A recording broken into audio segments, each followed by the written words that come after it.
Hey folks, welcome to the stream. Yeah, we're doing that old development jibber jabber. Caesar, I've got Caesar with me, which is nice. Hello, I'm here to bring joy and light to the stream. Is that what they call it?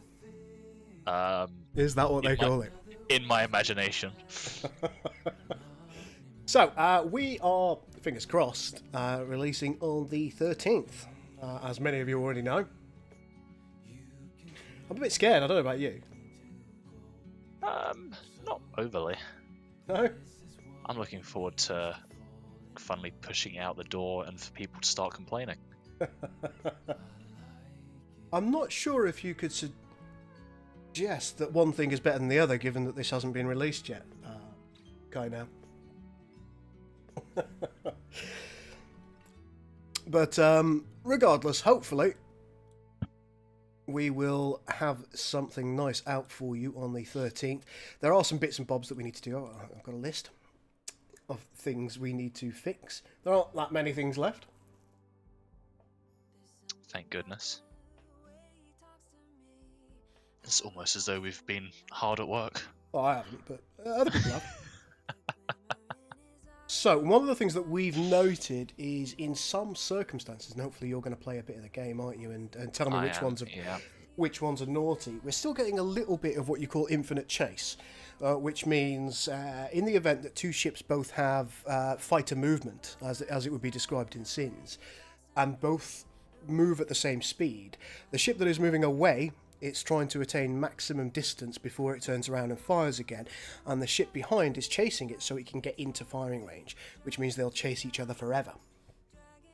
And they'll chase each other out of gravity wells into the ether. And that's not very good. One way of fixing that is to ensure that the speeds are fairly significantly different, so one ship can either get away or catch up, depending on which ship is faster. So, we're going to have a look through the neutral ships and ensure that their speeds are sufficiently different from the playable ships that doesn't happen.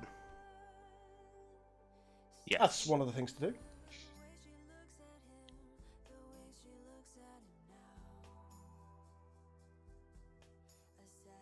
And I've got some things to do. And I can't remember what they are, really. Slow pirates. Yeah, okay. That's one of the things that we're working on now. There's a lot of text descriptions, but I think they're getting sorted out by themselves, aren't they? Because other people are on the text. As far as I'm aware, yes.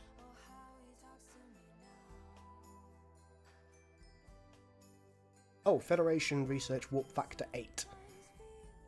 Do you remember what ship that sits on? Is that the local speed modifier? What's it listed? What's the issue with it? It costs 1,300 credits, 1,300 metal, and 249. Yes, no, it's a research. And yes, it is still costing 1,300 metal. Fix that now. I'm pretty sure that's meant to be 130. Okay, so it'll be warp factor 3, I presume. Yep. Yes. There we go. So credits 1,300, metal 300, and 240 crystal, I think. Make this all green. Good catch by Tyson. Mm-hmm. Tyson's chosen to step back from testing for the time being, folks, but he's done an amazing job while he's been here. See all the reports that he's given in. Thank you very much, Tyson. We appreciate it greatly.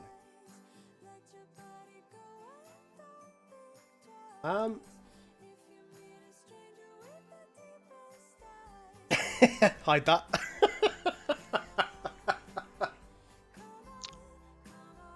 Oh dear. So we've got Zindi far from complete, which I suppose is true. We do have more ships put in later on.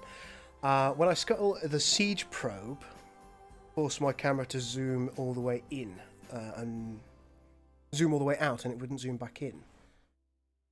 Resolved when I tabbed out and back in. It sounds to me like that's not something we need to concern ourselves with.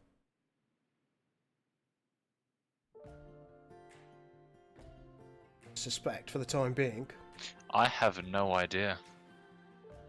Well, we'll call that green because it's not going to impact gameplay here by virtue of the fact that I presume what Farb was doing is he was spawning some ships in from That the neutral probable. factions.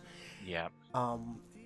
And given that you're not going to be able to control any of the Xindi ships by virtue of the fact that they're neutrals, it's not going to be a problem. Yeah, let's see. Spawn entity. Let's see. Frigate. We're looking to do Romulans in Release 2. We are working on them, but they're just not complete enough yet. Fortunately, this is one of those things that you do in your spare time. We've got a small team, so.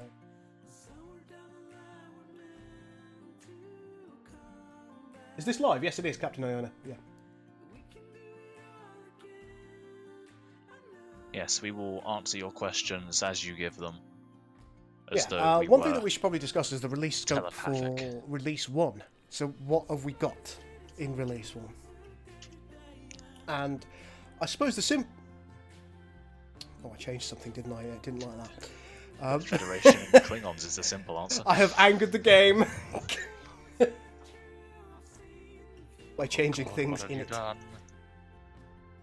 I changed one of the researchers and it decided it didn't like that. Excellent. The going is good. I think so. Just restart it. Good cover, no one suspects a thing. I think everybody knows at this point. Correct, we're adding the Iconians. Oh dear.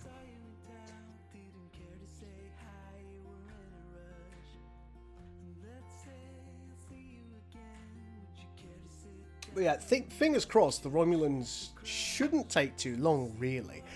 We've got the majority of their architecture in, but they're not quite there, they're not balanced. Right, so what you'll get in the first release is all the victory options that you could ask for. Oh god, strings.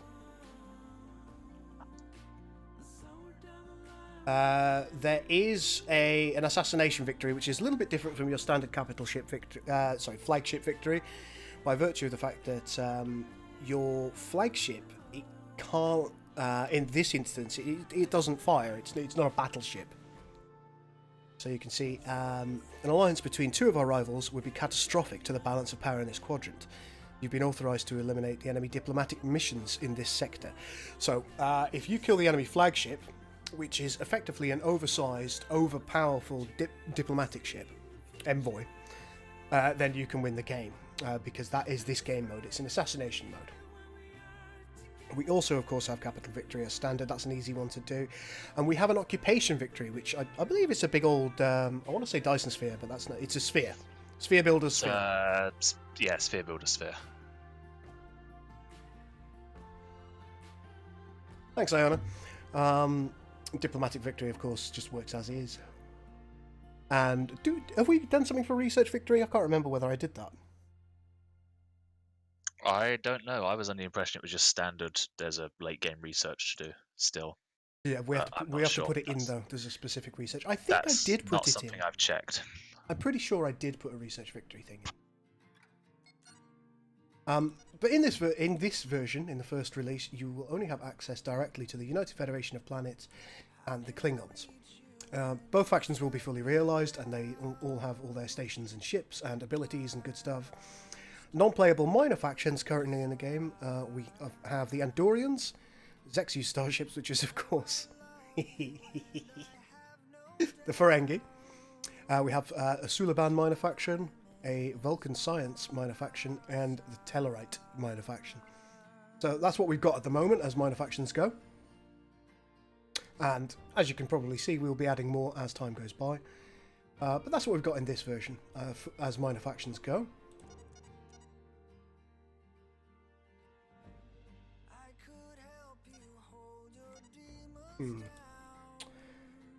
Yeah, okay, we'll just do Federation. Pop a Klingon player.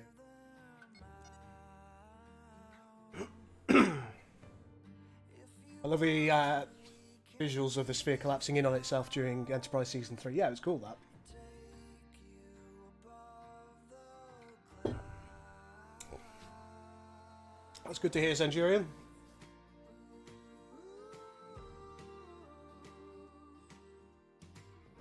What's been my favourite ship in the mod? Asks Patrick. I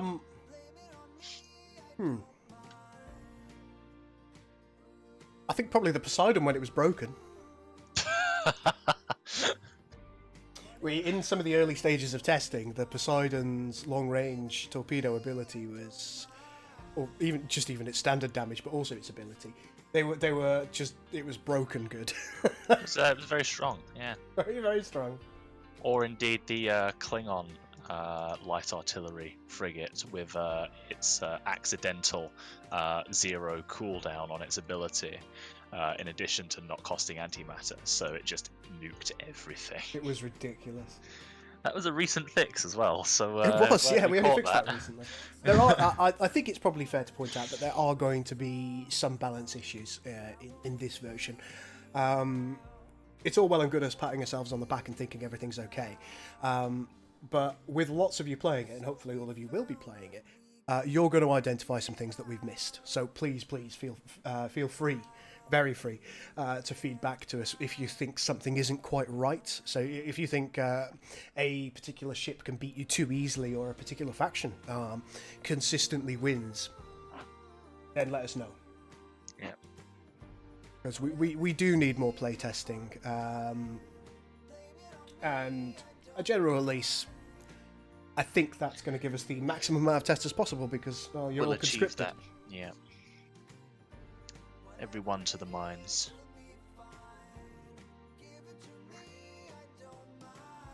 How many factions initially? Asks Toa. Immediately for this release, you get 2 playable factions.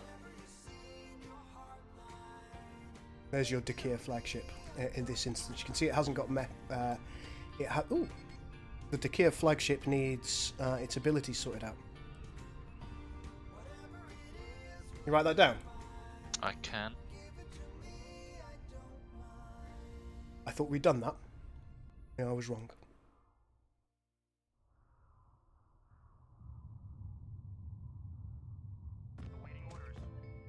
Have to click through everything that we possibly can. Yeah, flagship abilities I'll need to do over the next day or 2. Thing right here. Any concerns here? No. I'll put that into the error log quickly.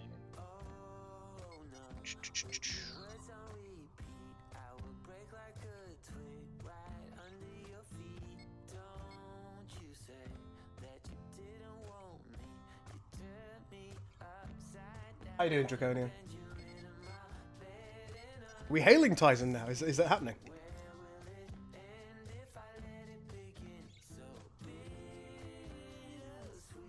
That all looks fine. I'll check the Klingon one as well. So if we dev mode magic.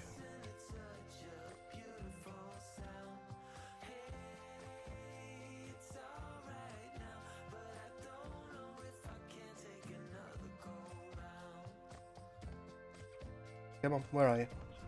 Yeah, it looks like the Klingon flagship also needs its abilities sort of fixed.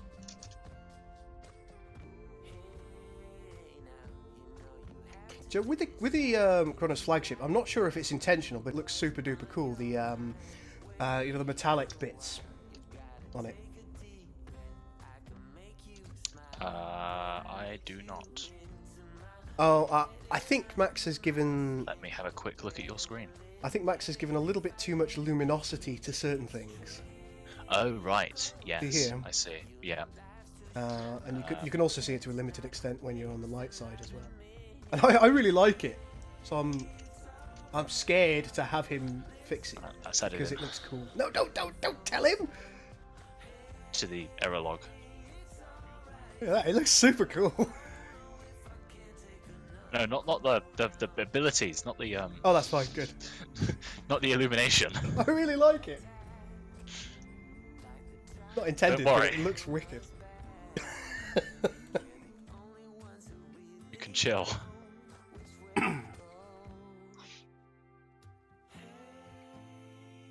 Shattered, but getting there, Draconian. Everything all right? Right. Just gonna do a bunch of hovering over to make sure that all the strings are behaving themselves. No Orion fixes. Yes, that's something I'm keeping my eye out for.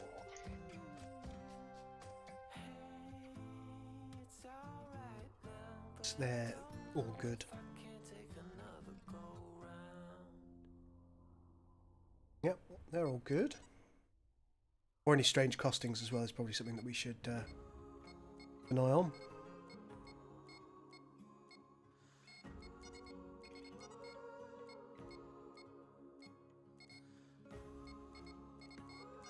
All buildings are fine.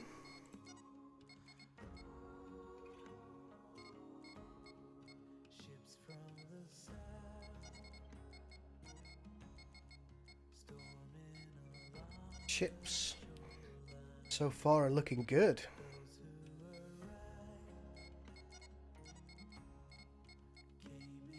I think there was one problem that we found earlier was it the black market or pirates? What about them? Oh, was it black? Oh no, it seems okay. Hobbs recently did some finishing up of the pirate screen, so... It does seem okay, actually. Oh, there's a bit of an issue. Oh, what you found? It's the Neptune in the mod, yeah, you're quite right, Tyson. The hovering over of one of the buttons in the black market screen, the tops of the dilithium and titanium don't function for about here. Okay, it's because the white box is too small. The very bottoms don't either, of the bottom buttons. Oh yeah, that's slightly less noticeable, but yes. I think I can give a visual representation of that if I can remember it. So, all of these, they've got fields, and they've got usable fields. And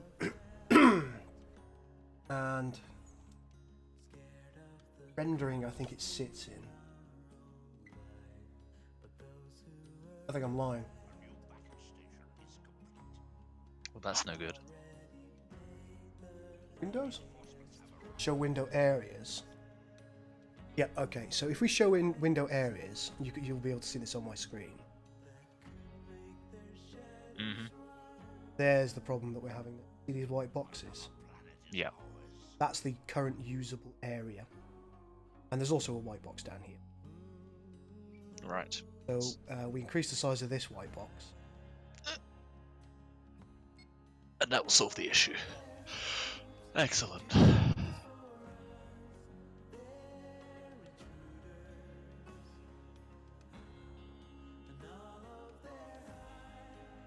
Yes, Kai, now the NX is buildable. As the Federation, which I can go get rid of window areas because they're all. We'll go change galaxy. We'll go to change player, change active. There's the sun. There are Klingons over here. Starboard bow. Not quite, but very nearly. So the NX is the first. It is the first cruiser that you'll get. It's a medium cruiser, not the most powerful in your arsenal by any stretch of the imagination. I would probably argue that that's the Cardinus. Oh, the Cardinus is definitely the strongest, but the NX remains what I'd say one of the most versatile ships in your arsenal. Mm-hmm. And you also have the option to upgrade the NX class. So from the standard NX class, you can unlock a Columbia refit, which makes it a little bit stronger, and then you can unlock the Endeavour refit, which is the. It was never on screen, but I want to say it was Drexler. Was it Doug Drexler? Sorry? I'm just trying to remember who designed the one with the engineering hull. I want to say it was Drexler, but I could be wrong. Please correct me if I am. I wouldn't know. You'd want Max for that sort of question.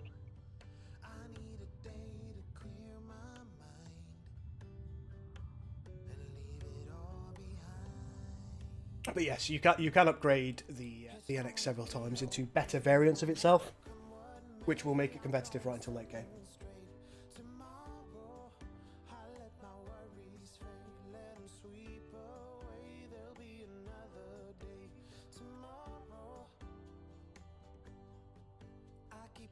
It's an old song I've put in your head. Well, that'll happen. And you can see this is how we research. So early on, you of course get the Neptune class.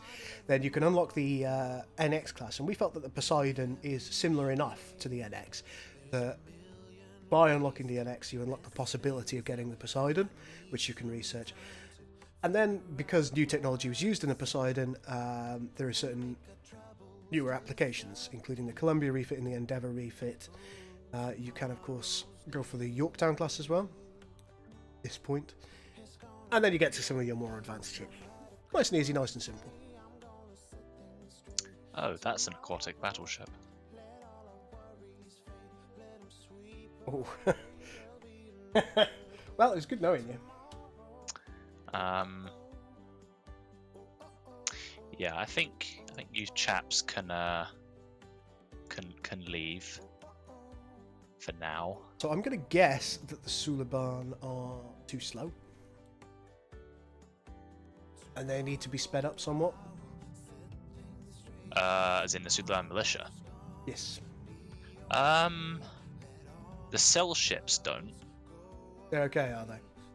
The cell ships are very, very nimble. If any of them need speeding up, I would say it's the... I think the salvage cruiser is quite slow. The salvage cruiser, yeah. Well, I think that... However, if it's slower than your mainline ships... If it's slower than your mainline ships by a fair margin, then it's not a problem. It just either needs to be faster or slower. It can't be within their region of speed. Stealth cruiser, I'm not sure what kind of speed that has. At this moment in time, I'm not 100% certain. I will go and investigate in just a moment. Yeah, Kelvin and Geronimo are carriers in this mod. Kelvin there, and of course the Geronimo is a capital ship. Where is it? There it is. The Klingons also have a couple. Sort of wish there was a way to upgrade the NX in a way that left older versions in your fleet. I can get that. Unfortunately, Sins is quite restrictive when it comes to its mechanics. What do people think of this, by the way, once it decides to go? There we go. Of course, we've got the Kamari, which everybody would expect. But Max made this little fellow on a... I think it was based on a model that he saw, like a physical model. And this is their kind of Corvette variant. What do we think of that Andorian ship? Do we like it?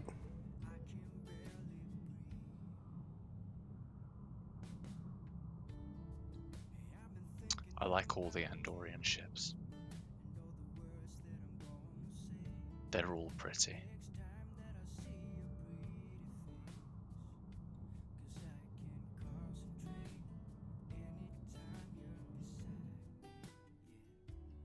Some unique buildings for the Andorians, the Imperial ship right here. Very bright. Very bright. Perhaps too bright.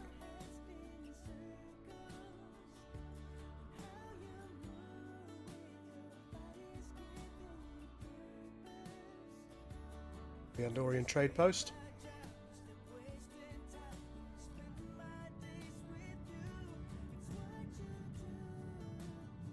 Is the Enterprise NX-1 a hero ship? Kind of. No. Kind of. But it's not any better than your standard ships. You do get the Enterprise NX-01. There you go, and it does get custom sound effects. Hopefully you can hear that. Probably can't, can you? Let's turn it up. I'll turn that to about there. Take us out. Coordinate set, full impulse. Destination set, engage engines. Enterprise on station. So we do have the Enterprise, but it isn't any better than any of your other NXs. And if you lose it, you can't get it back. So it's kind of a... we found that in some of our games, it's been bragging rights.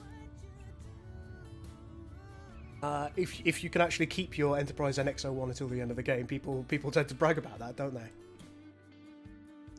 I've got Archer, I can't lose.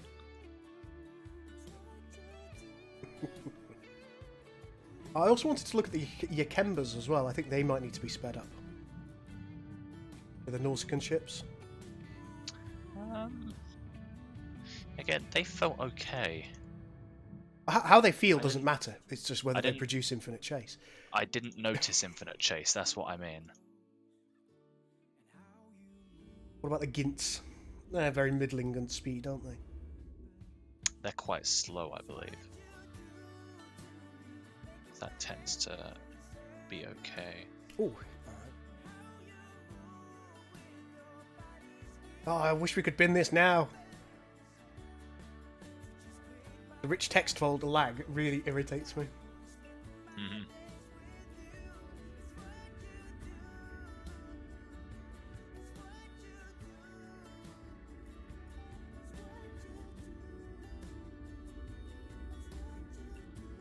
Are those voice clips from Legacy? Probably. I don't know, but I would assume that they are. I know we've taken voice clips from Legacy before, and I suspect that we have done so. This is...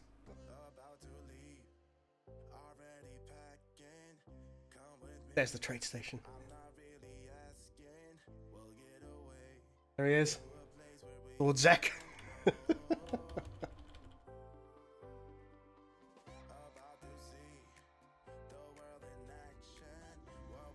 In his majesty. In his holographic glory.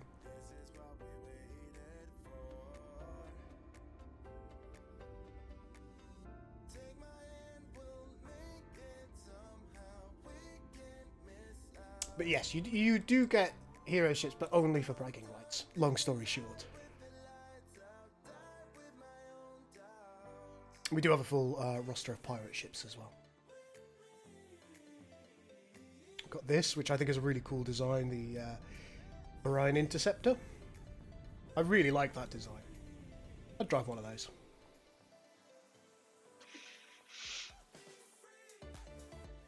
It is indeed a nice ship. As many in the mod are.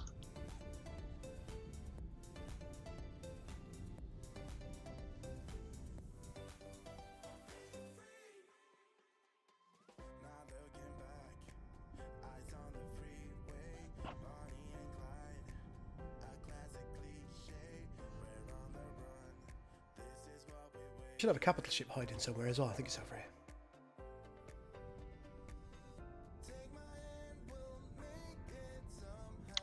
Battle barge, isn't it? Mm-hmm. Rorder class assault barge. Arrgh. Very cool indeed. Firing the lasers. And I think we've reused this from STA3, the pirate base itself. I don't think it's exactly the same. I think it might have been retextured. I always think that this looks more like a Star Wars thing than it does Star Trek.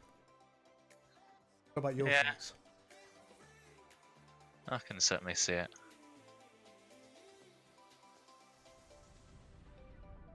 But alas, we see open door asteroids in Star Trek regardless, so clearly it's not that outrageous.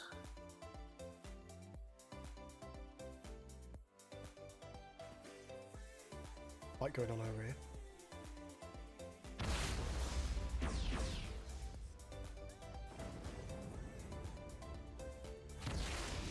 It's like a raptor's trying to take on the might of the Suliban. That could be fun. What can go wrong?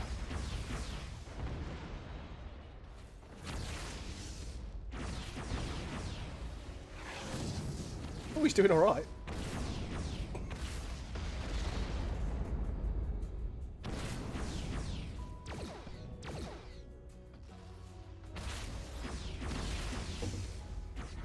Enemy vessels approaching. Enemy engaged.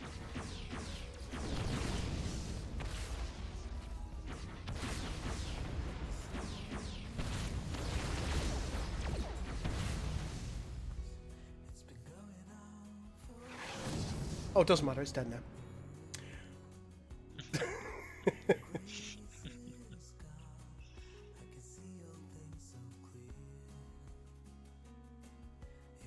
Oh, we've got a Velas loyalist planet here.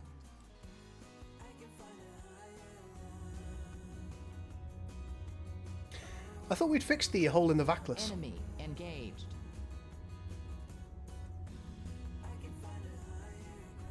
I'll have to prod Max about that.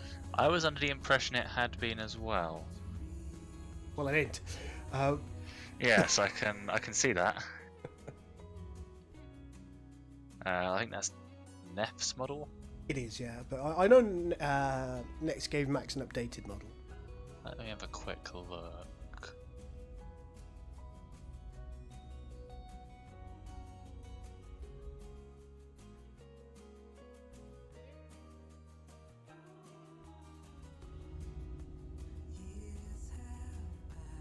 Yeah, it has been fixed. I'm Our just going to planet assume is under Max. attack. Or it's in the. I'll pin it for you. There you go. In AOTF Central.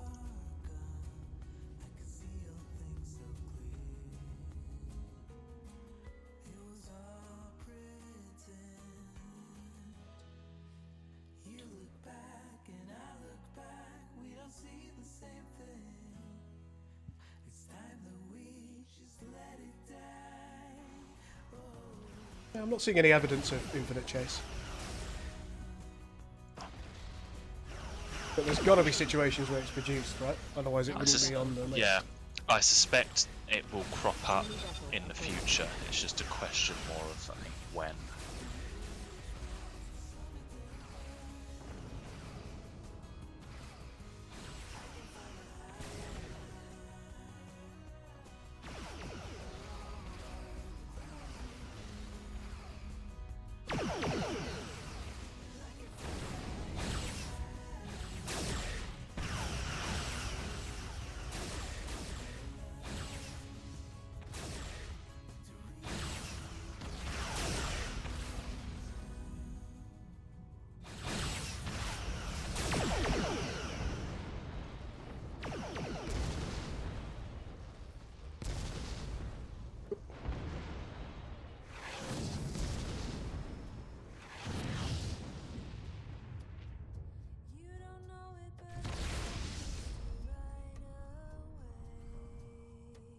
We've even got our own pirates now. Everyone's coming over.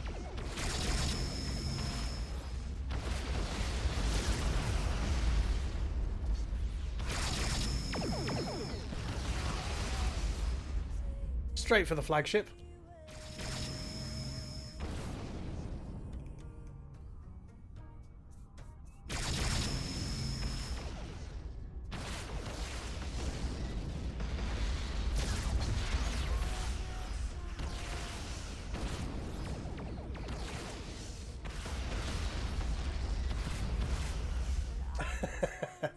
Obi-Wan asks, question, will the AI actually use repair facilities in this mod, or do they get a healing benefit because it's black magic and blasphemy?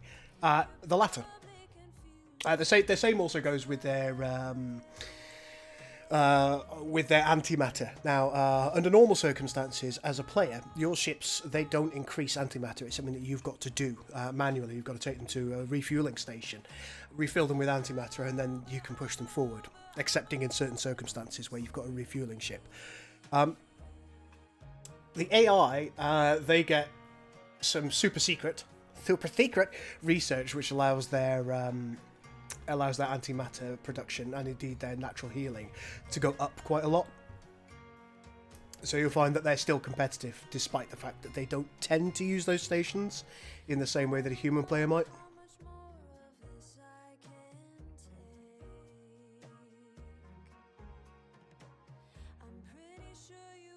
Although they very occasionally do, don't they?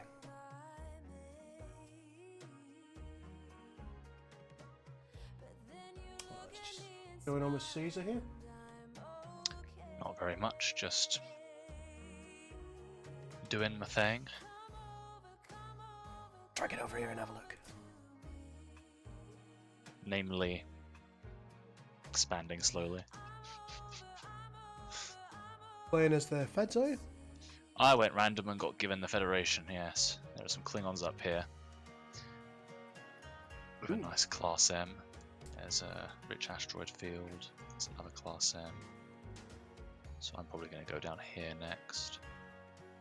That's Mutara Nebula, so no abilities there, so I can't put down a starbase or anything, much to my dismay. Yep, Crossfield and Cardinals classes were redesigned for this mod, Centurion's noting. The Sarcophagus ship was as well.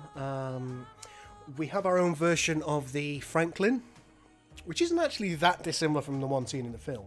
And we also have our own version of a resized more than anything else version of the Kelvin. So we're trying to bring as many different sources into play as possible, really.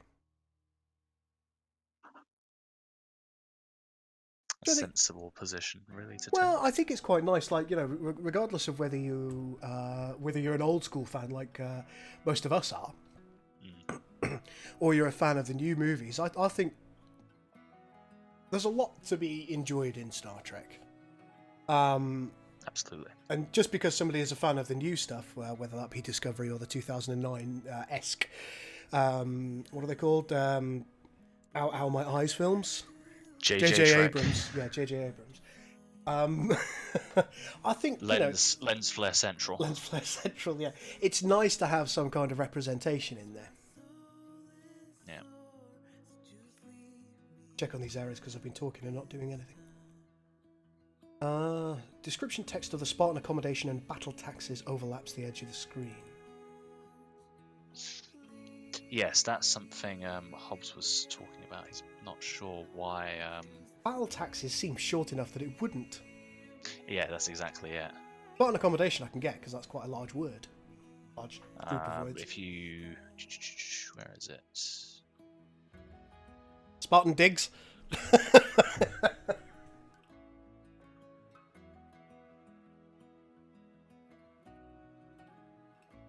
And I would like to know if there are any Titans in this mod. Your Titans, respectively, for the Klingons and indeed Federation, are the D7 for the Klingons. So that's the most powerful ship that you can get. It's the biggest, baddest boy on the block. And for the Federation, it is, of course, the Connie. Which I suppose I can... Who am I playing as right now? The Federation. Let's spawn them, shall we? Player, Titan, Klingon, autosave. We have a new ship for the fleet. Uh-oh. Oh no, I did it right. There it is. Yeah, Spartan accommodation there, slightly over the edge. Starfleet's best and brightest, standing by. Okay, we've got a problem with the Constitution sound. We are receiving. Oh. On our way. It's been rendered in stereo, not in mono, and because of that, it's only playing out of the left earpiece. Okay. I'll fix that in a moment. Okay, jump. I won't note it down then. Rolling out. Great voice though. There's your D7, and it's kind of a mixture between the original D7 with a bit more detail, really. The original was very sparse on detail. Right. Battle taxes is only just on the cusp, is it? Sixth line. It's only just over the edge. And then Spartan accommodation is overlapping the edge on the first, third, slightly on the fourth, and typically that will be as a result of the title. First, third, fifth. And yeah, and the Spartan accommodation's title's going over the edge. So that would do it. You're sitting in my D7 waiting for your Aries. Nice. And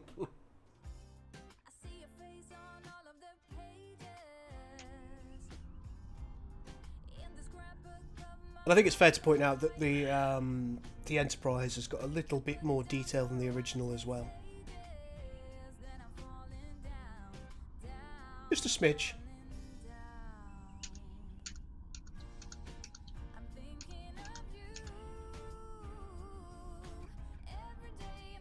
Try to be as sympathetic as possible. Right, let's fix those sounds. I'll do that now before I forget. Get that red. Right.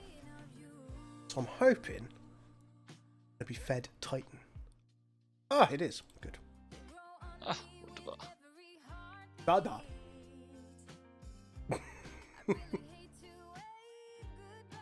The voice lines are down here. Num sounds 4. So all I need to do is find these voice lines. Now I presume they're going to be the same in the sound folders, but I may be wrong. Let's take a look. So if I do that, these are all the sounds that I need to look at. So if I open this up, say Fed Titan Attack 1 in Audacity, I think it's probable find stereo lines. So what we need to do is we need to go tracks, stereo to mono, make sure that it still works. Engaging. Great voice, well done. And then we just save.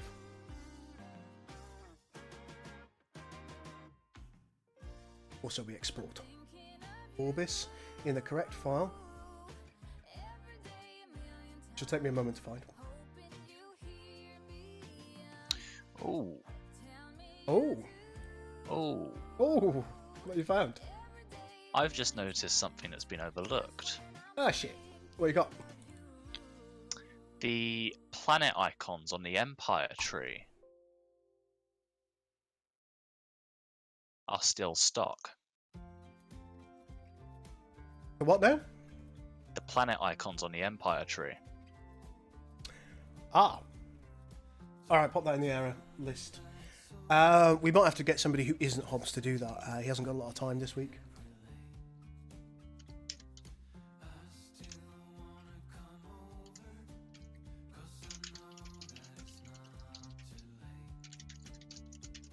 So we're gonna have to repeat that process with all of these Fed Titan ones. That's one thing with Sins. Always render down. Always render down to mono. Go to highest warp factor.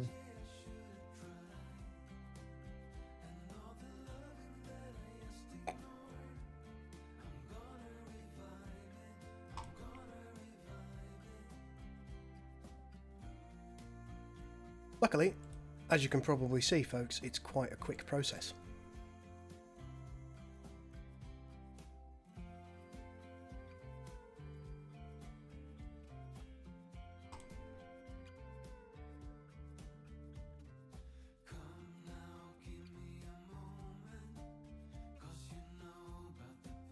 I never noticed that the Connie voice was off because I normally have one headphone ear off.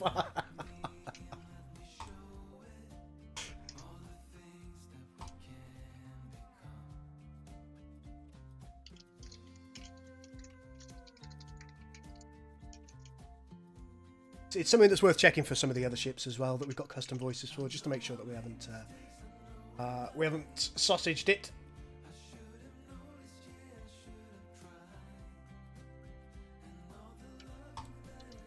But I think it's going to be fun, and I should note that the release scope for this version, we haven't got much in the way of random events.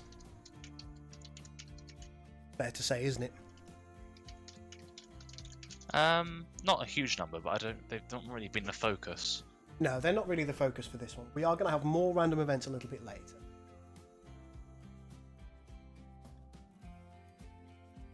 Toa says, wait! What am I waiting for, Toa?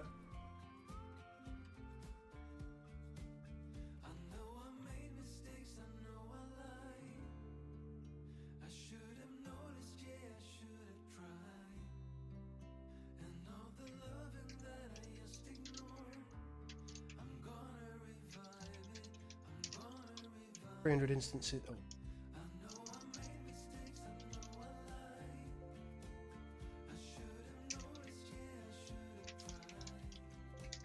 Oh dear.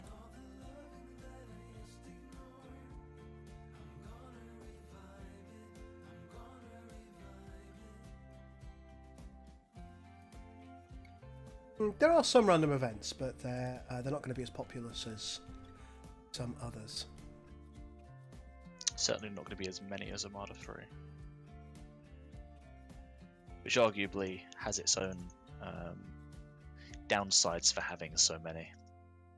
I think less so now because I managed to change them properly for upgrade. Yes, indeed. The general point being there is that you don't necessarily see all of them, as opposed to the weightings being wrong. That's what I'm meaning by that. Oh, I see what you mean. So you're unlikely to see them all during the course of a game. Yeah, exactly. But you're correcting someone who made a typo. A quarter of them. If anybody's got any questions, then we will endeavour to try and answer them if I can.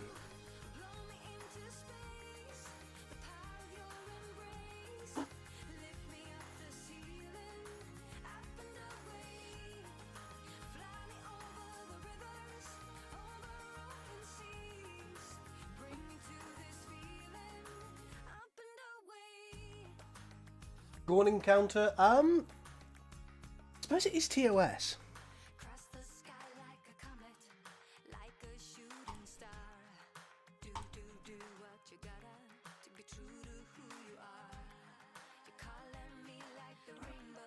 On our way.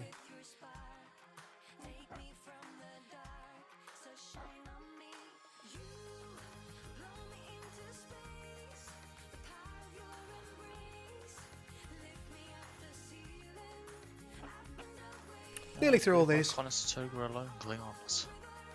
I'm just trying to. What's up, Toby? How you doing? He says, Mrs. is about to make me change over. Oh no! Will you put a video of what I missed? Of course I will, my man. No trouble at all. This will be good. This will be a video. Not only will it be available here, but ultimately I'll upload it to the Stellar Parallax official channel as well. There's 2 places you'll be able to see it. Have you found any Infinite Chase at the moment? Nope. Maybe I was worrying over nothing. Not as of yet. How do I get good at sins? I know you're the expert on this matter. Now, I'm aware that Tyson's taking the piss here. In my most recent Federation playthrough of Star Trek Armada 3, I think I blew it out the park. I was against 2 super hard AI by myself, and I managed to win for the first time ever. With AI assistance? No, the Klingons. There's a problem with the Bajor sector map in the regards that you don't get any low tier planets right next to Player 2.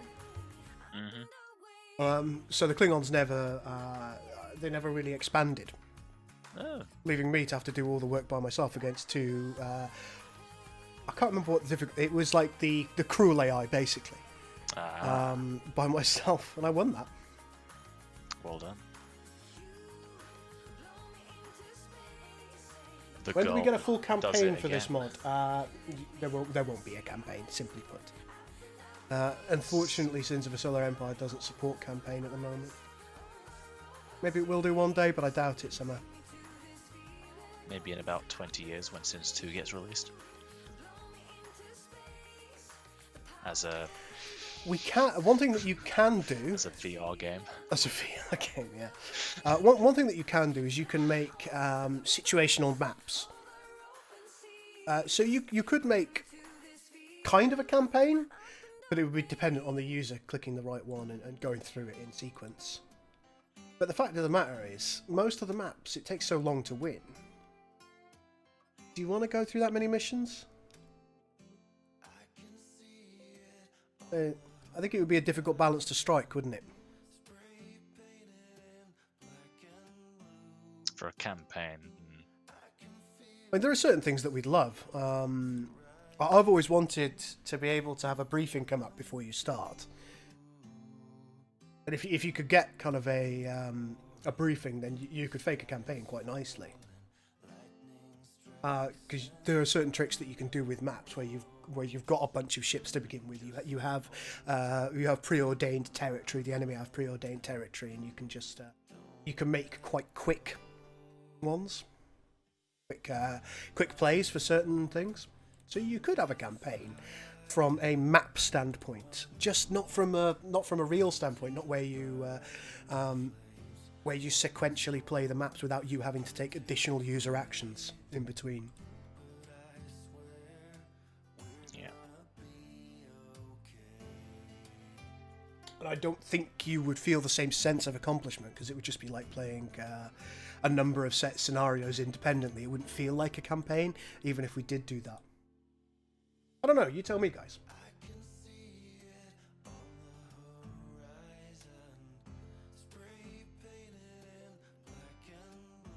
That's exactly it, Centurion. Any story that there was, it would all be within that, within the map description. And would that really feel like a story? If you're just reading something in a map description. Because you want a little cutscene, don't you? You want a little cutscene that you can get your teeth into, where somebody's saying, this is Alpha Centauri, or something. Oh my. Setting Alpha 5.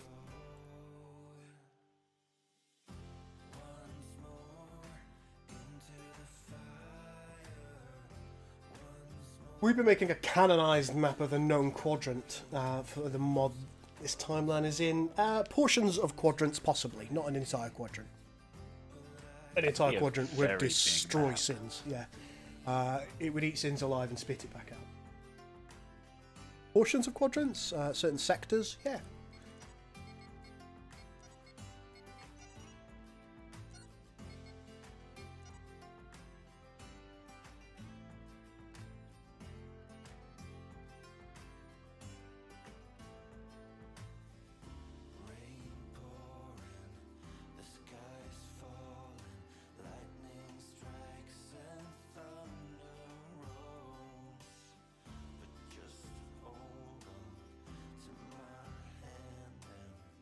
I'm quite happy with the direction this has taken so far. I think we're going to get a lot of feedback once it's released, and I think that'll help to make the mod a lot better.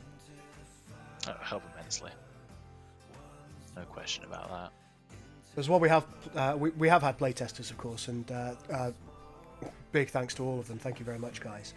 It is very limited feedback from a small core of playtesters. We need wider access to people's feedback. And this will do it. See if I've got any messages. Max is reading at me? Nope.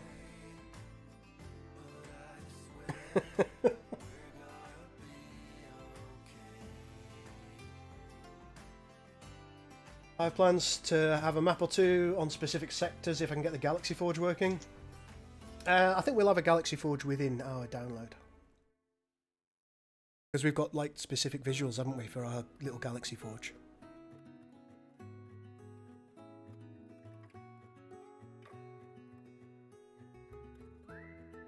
Not sure where you guys stand on it, but what about an Axanar / 4 Years War map?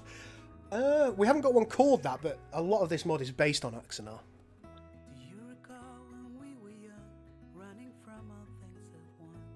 But does it play Crisis? What's the does it play Crisis thing going on? Is this a meme that I'm unaware of? Caesar, you're young. Sorry? There's a does it play Crisis thing. Several people have said this in the chat today. Is this an Crisis? What do you mean, what the hell is Crisis? It was like the most computer blowy, epi demandy game of 5 years ago. Game that I've never played. Yeah, Crisis with a Y. Right. Well, clearly I'm the wrong person to be asking if you know it more readily than I do. You are old before your time.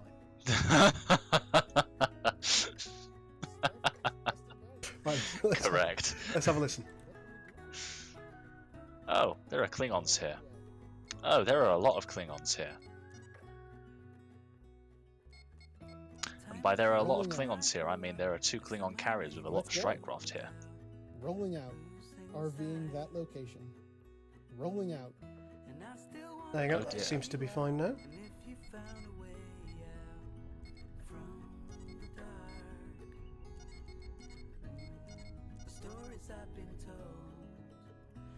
Go to highest warp factor.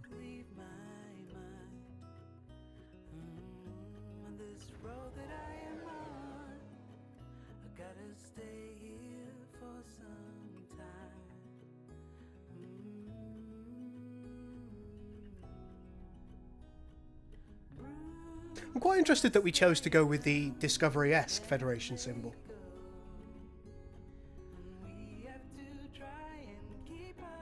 What are your thoughts on that? I don't know.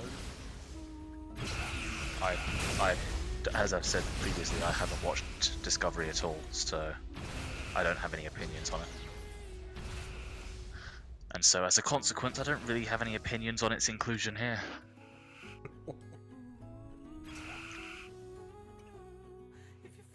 Kind of sums me up. There are some things I've got very strong opinions on, others couldn't care less.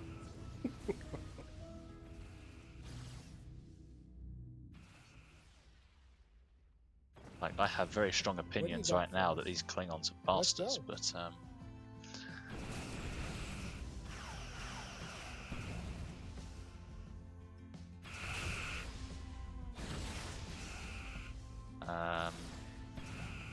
did I lose Archer?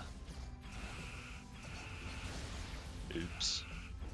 RVing that location. The Enterprise is gone. The Borg are everywhere. Attacks on sensors. Oh no, wait, that's the Federation's gone. Engaging. Bomber wing reporting. The NX-01 is gone. The Xindi are everywhere. Type 3 shuttlecraft. What about Stock sounds.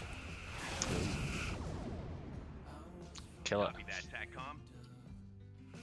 Strike run commencing. Starfleet's best and brightest standing by. Let's go. RVing that location. Rolling out. Attack vectors set.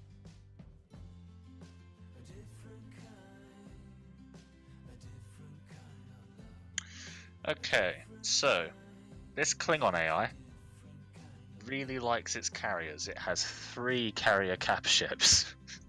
Bismarck would like you to watch something other than SG-1. Excuse me? He watched I do Atlantis. I watched Universe. I liked Universe. Everybody hates it. I really liked it. I liked Universe as well. Oh, good. I'm glad I'm not alone. I was very sad that it, what, 2 seasons? Yeah, it could have been really good. Like I was waiting for him. Like what's his face?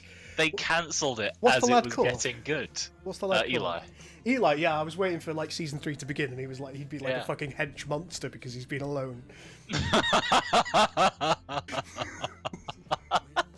Like rips off the front of the cryo sleep tubes, like we're here.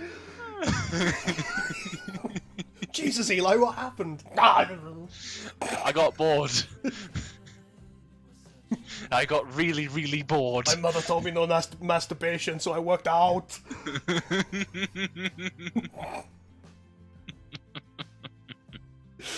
Oh, I wish. I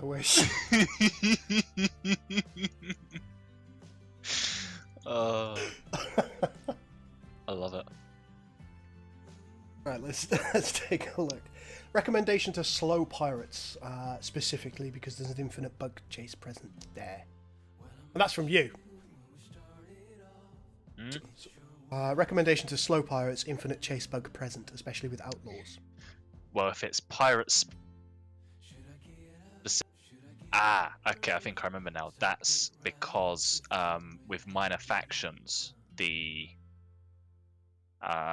ships that spawn, some of them have kind of similar speeds to each other minor factions, and that's when you end up with the chase, because you'll have like a pair of ships that love each other very much and don't want to let each other go, and so, you know, keep chasing each other. Alright, so either slow pirates down or speed them up. Yeah, I guess. Klingon colony probe missing sound effect.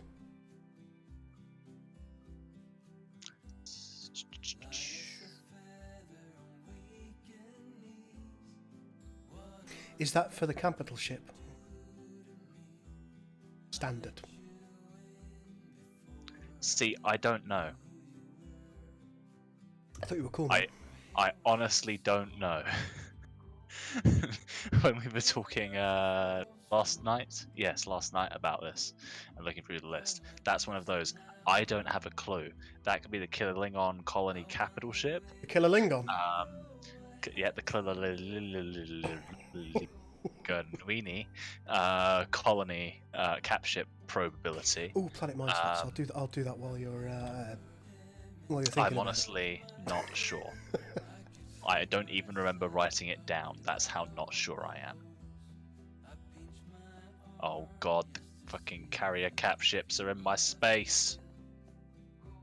They're all up in my grill. I can't remember where the max mine possibility.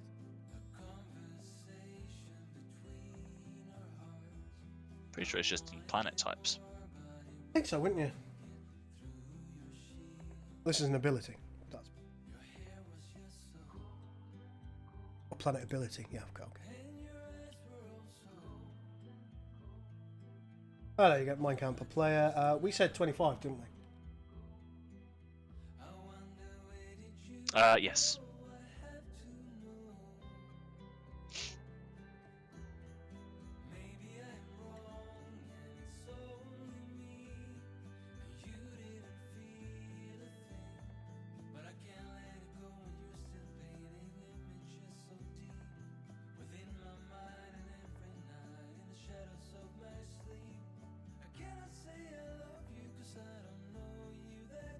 Chasing ships, never gonna give you up. Indeed.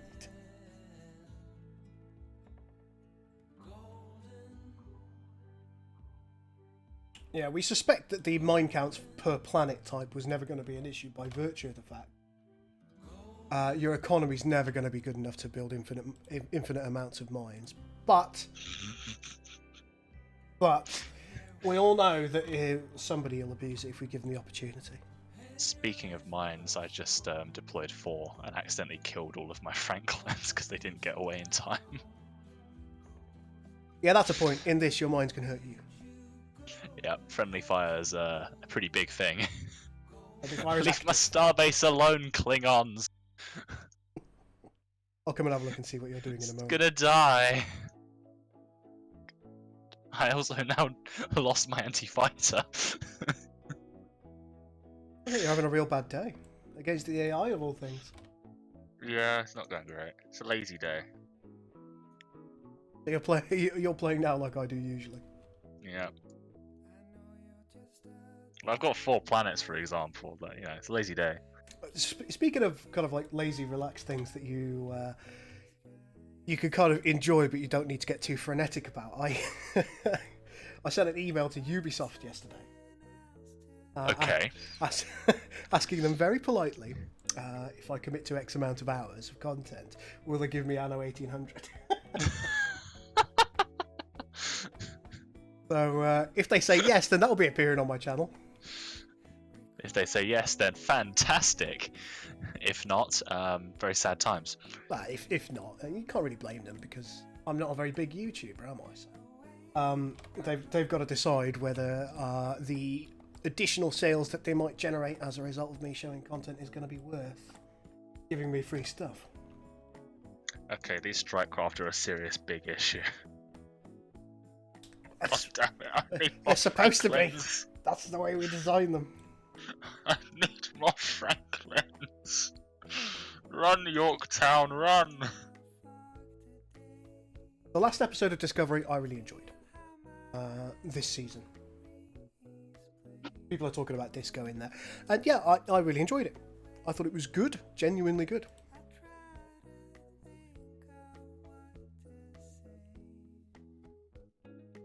I think they learned a lot of lessons from season 1.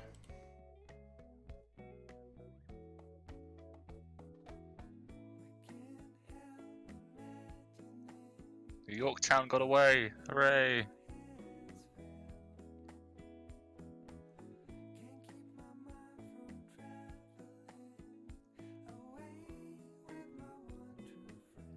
The weapons have gone back to being something that doesn't enrage me. Aside from the torpedoes, they've got funny sounds, but But it was really, really lovely to see some proper beams come back.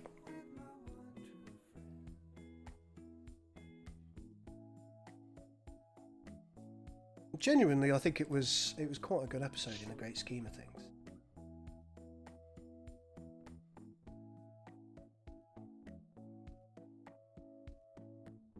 I also haven't got Andorian phases yet, so that doesn't help anything. Probably get your finger out. That's the impression I'm getting, but my thought process is I'm not going to be continuing this game once the stream's over, so... How dare you? What happened to the good old days of Caesar Tryhard? They remain firmly in the realm of multiplayer. Not this silly single player Hey! nonsense. That's my bread and butter, bitch. Thought we were pals.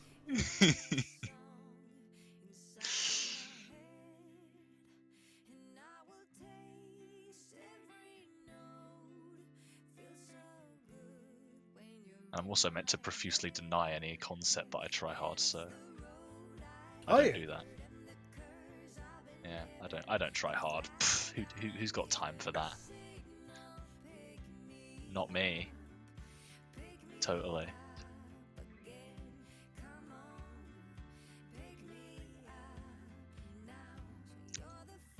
Do I play the Division 2? I tried it out and I didn't think there was enough differentiation from the Division 1 to make it worthwhile, so no, I didn't get it.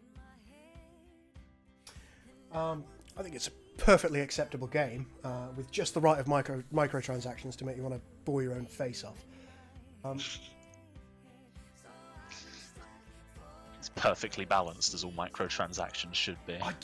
Live service games genuinely make me angry. I don't like live service games. I just don't like them. Ugh. Like Anthem as a live service game, The Division as a live service game.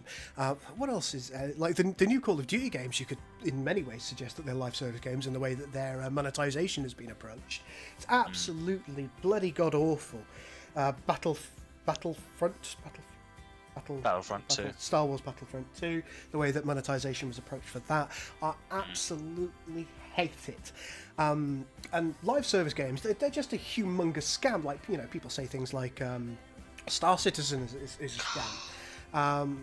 But live service games, in the way that Anthem is, in the way that Fallout 76 is, those are the real scams. They Those peddle are actually scams. They peddle like these half-finished, half-done, unpolished, ridiculous games and say, "Oh, it's a live service. It'll be getting better in future. We are committed to developing this in future. By the way, buy some stuff. Buy some stuff. Please buy some stuff. Buy some stuff. Buy some stuff." Careful, you're also describing Paradox there. I'm not sure that I really am, because what more Paradox with does do is they give you a full experience, and they don't you don't have to buy anything else in order to maintain that experience. Tell that to everyone who is currently playing Imperator Rome. Oh, I haven't played that, I must admit. Oh, it's gone very badly. Oh, has it? Oh, that's a shame. It has gone very badly. Which I find very amusing. I think people are finally getting fed up of Paradox's approach of just get the game out, add in 20 DLC later, and you'll finally have a game that's got Rainbow Six Siege? I don't really know anything about the monetization of Rainbow Six Siege. I actually don't think Rainbow Six Siege is as bad as others. I do play Rainbow Six Siege, don't get me wrong. And the way they've done the... Sorry guys, you're going to have to bear with me. I must have a mozzarella stick. The way they've done the initial purchasing, I think, is a bit sly, because they've got a cheap option, right. which is like 6. Where is it? They did have a cheap option. Is that no longer on Steam? Not sure. They did have a cheaper option, which was kind of like half price of the standard option. And when you purchased it, you got access to the game, but unlocking or in-game currency rewards were halved. So it would take you twice as long to get enough in-game currency to unlock new operators. Well, that's just a shame. That option doesn't seem to be here now on Steam. So now it's just your typical standard edition, deluxe edition, gold edition, ultimate edition, each one adding on 20, 30 pounds for some reason. And then they've got season passes for the new operators. But you don't have to purchase to get them. As in, you don't have to pay real cash. I'm with you. Bismarck confirms to me that they've removed the cheap option. Thank you. One DLC type or one additional content thing that I quite like is I think CA's variant of what they're doing with Warhammer is quite decent in the great scheme of things. They'll provide a block of free LC, and then they also provide alongside it some paid DLC. So you will be getting additional content regardless of whether you buy some or not for Warhammer 2 currently. What annoys me with the Creative Assembly approach, though, is that certain features remain locked if you don't have the DLC. So, for example, most prudently and the most obviously is confederating. So, with the exceptions of the Tomb Kings and the Vampire Coast, you can confederate with pretty much, if you're playing Nagaroth, you can confederate with Hagenef, you can confederate with the Cult of Pleasure, you can confederate with Loki at Felheart. However, if you don't have the Queen and the Crone DLC, you can't actually confederate with Hagenef. Oh, that's interesting. I didn't realise that. Because that would be giving you a legendary lord you haven't paid for. I can appreciate that. And so if you want their territory, for example, if you say you needed to complete a province, your only option would be to go to war. Unless you got the DLC, in which case you can confederate. I can appreciate that's one of the obvious things that really grated me.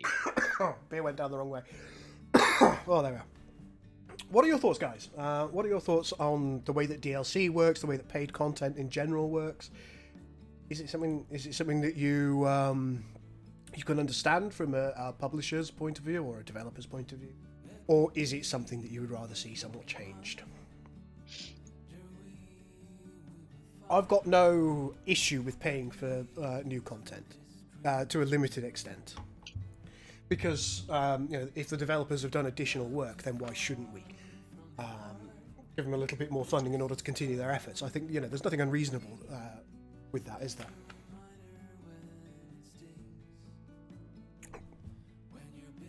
But is live service type of payments too far? My view on the matter is it's all to do with proportion. Because I feel like PC gaming is going the way that mobile gaming has gone. In some ways, like you can't perform the functions in many cases at the same speed that you would be able to, unless you pay money, and that's the way that mobile gaming works. Mobile gaming infuriates me. So stingy.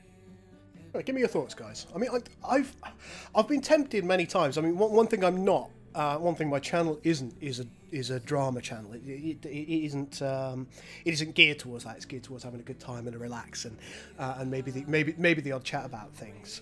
But I've been tempted to make videos on things like live service games, where I have a little bitch fit before. I've got to admit, and I don't know if people would appreciate that kind of content from me. I don't know.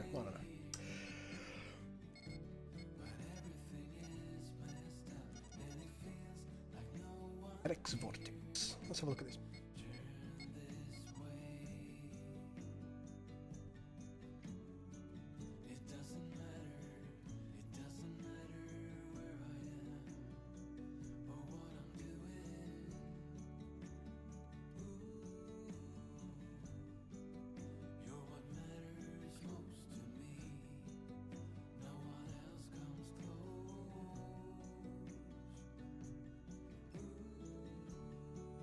Right, is there anything else that I said I would do today, is the question. Not as far as I'm aware.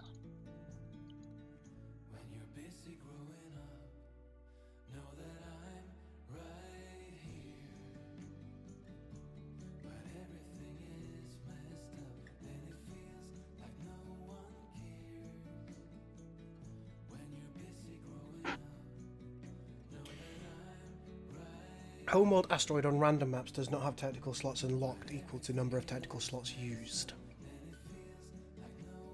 You mean you're already using more than you have access to initially? 6/2 is the example there. Yes. And that seems to be repeated across most maps. That would stand. It kind of would stand to reason. Yeah. Yeah. I'm not sure what we can do about Spartan Accommodation or battle taxes when it comes to that overlapping. We would need to change the title, and that would fix it. Right. I'll leave that as is, and I'll poke Orion about it, see if we can come up with a name that is a little bit more suitable for each of those things. That's fair enough.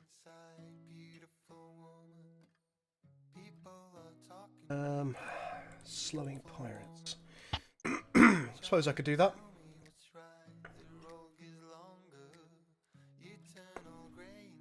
Tell me it's P. Oh, pure. So I'm thinking that we speed the interceptor up.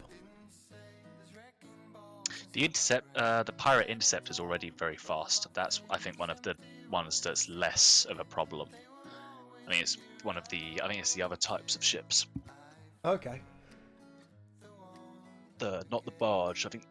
What's the? There's one. I'm pretty sure there's a third between the barge and the interceptor. We'll move its max linear speed up to 250. Frigate long range. Take a look at its speed. Currently 175. Move that down to 125, maybe. That would probably work. And the barge. The barge, I think, is fine. Okay. Max speed of the cruiser destroyer is 320. That's really fast.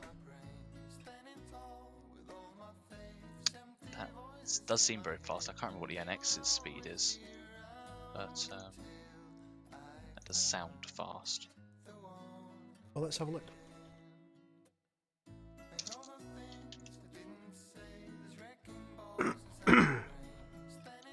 Fed cruiser. Is it cruiser destroyer, the annex? Cruiser destroyer, yeah. 160.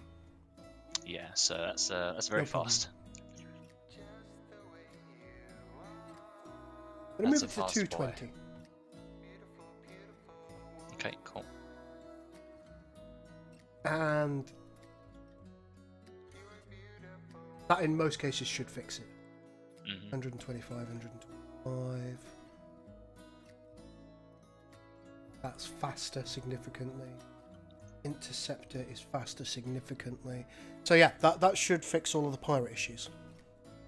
But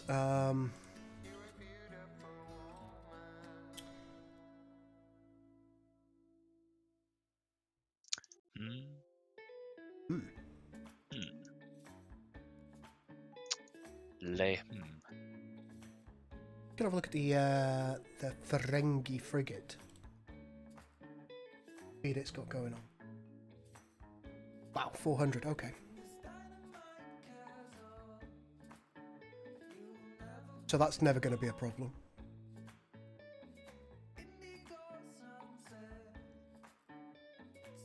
$190.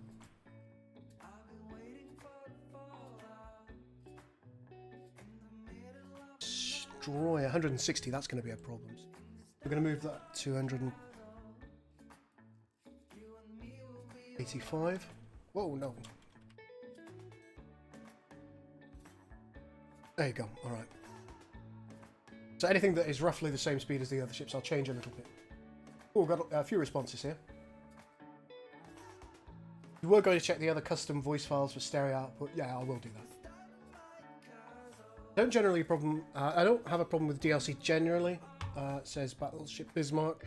However, when DLC start getting over £15, and so that's kind of $25 maybe, and there are 15 DLCs, Paradox, I start wondering what the point of start. Yeah, fair enough.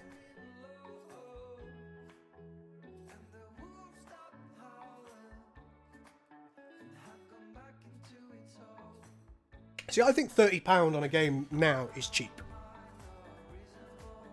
I don't think £30 is a full price game anymore. If we look at if we go way back to the 90s, to the 1990s. Now we know that inflation has changed the value of money quite significantly since the 1990s. Back in the 90s, Super Nintendo game during the 90s, which I think you'll agree took a hell of a lot less work to produce, and the expectations quality-wise were a lot lower. So less man hours, less staff required. Simply put, they cost £60 then. And games have actually reduced in price, and the amount of staff required in order to produce games and the quality required, so therefore the time required to produce games, has actually gone up. I don't have a problem with AAA games costing £60. I don't have a problem with that. But what I do have a problem with is AAA games costing £60 and then a load of microtransactions. That is a problem to me, and I think that's the way things are going at the moment. Like, for example, I'm going to be happy to pay £65 for Cyberpunk when it comes out, because I think the amount of work that's gone into that will justify the price that I'm paying. I mean, I'm going to be sad to see that much money go. Of course I am. I'm human, but I think that price is justifiable given the amount of man hours that gone in, and the fact that profit margins per sale must be a lot lower than it used to be. Any thoughts on that? What do you reckon, Caesar? I would say it depends on where you look. I'm not a fan of the idea that profits are less than what they used to be.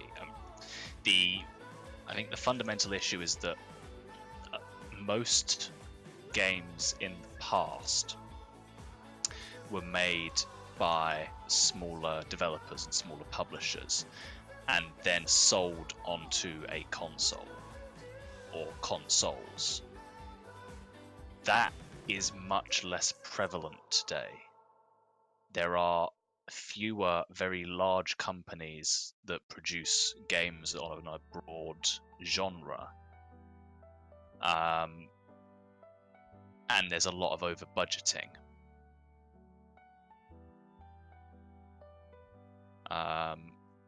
Obviously, I'm not a game developer, so I can't comment, for example, directly and accurately on, say, the revenue performances of EA or Activision. However, from my perspective, the idea that Activision were disappointed that Battlefield, not Battlefield, the idea Call of Duty 5, it made 500 million in profit or something. On the first day, that was a disappointment. Exactly, and so the idea that these companies are not actually making money, I think, is a very deceptive comment. It's profit ratios, and I think profiteering has become quite rife in the biggest companies. I would agree. Yeah, I would agree, and that's why they're moving towards live service, because they know they can make more. Exactly. Significantly more from live service games. I mean, I wonder if BioWare is going to get canned.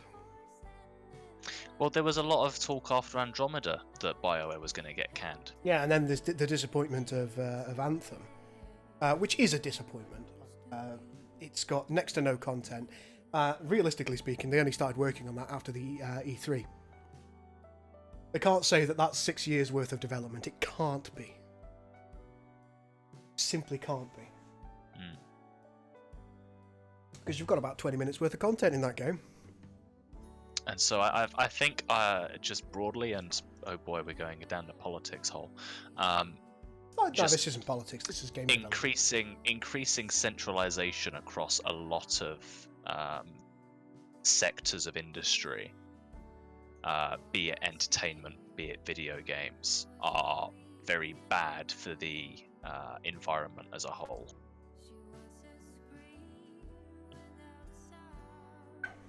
Yeah, to a limited extent, I agree.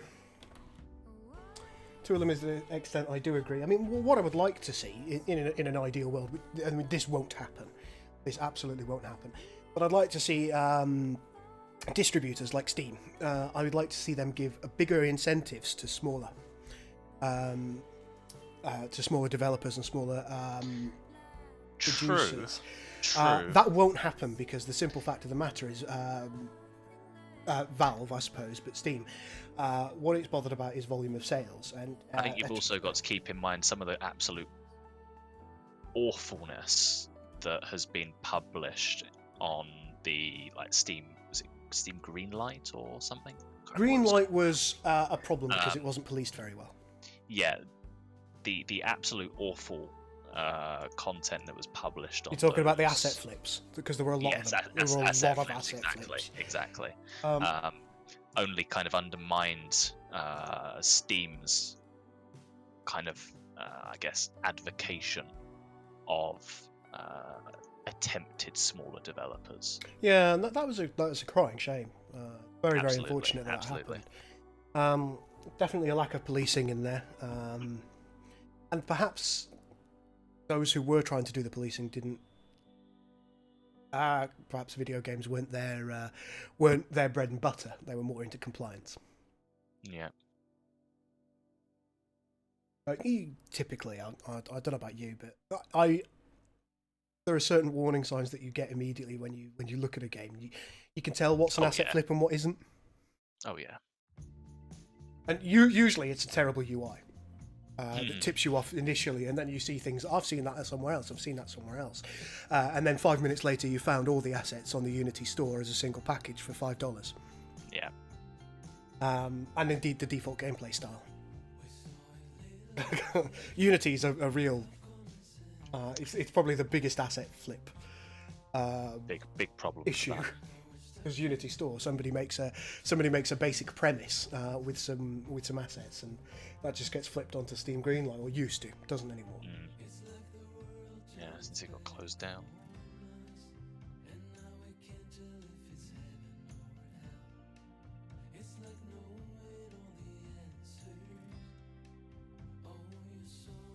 Mobile apps and games have a reputation for heavy microtransactions. They do, Christopher.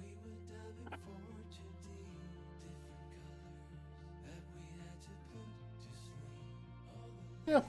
Anyway, sorry, laying out the law and not doing mod development as we should do. It happens. But it matters to me, I suppose. I mean, clearly we're not doing game development, but I think we're in a nice position where we're creating something that's a little bit unique. And I think you can sympathise with all parties, can't you? When you're when you make mods, like you understand how much effort might go into certain aspects of game development, but you also understand like how frustrated the consumers can be because you are one yourself.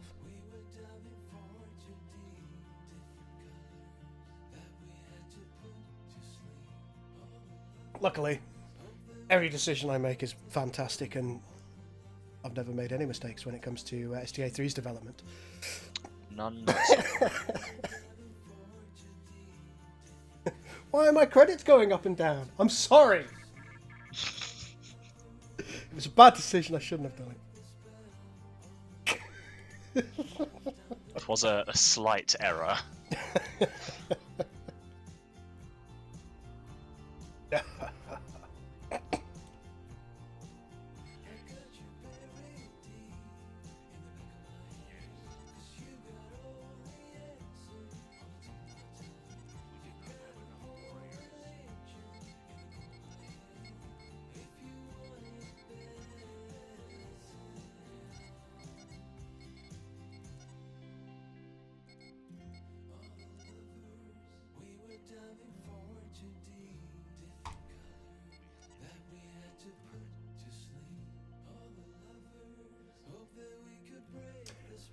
In some ways, Bruce, yes, but in others, perhaps not, because one thing that we haven't done is we haven't created the engine ourselves. We're just piggybacking.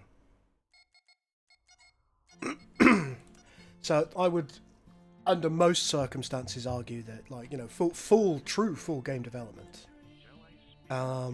usually involves either creating or tweaking an engine sufficiently to have it do exactly what you want it to do, and that's something that we can't do. So what we do isn't as involved. Well, there is a lot of time and effort involved, and there's no mistaking that.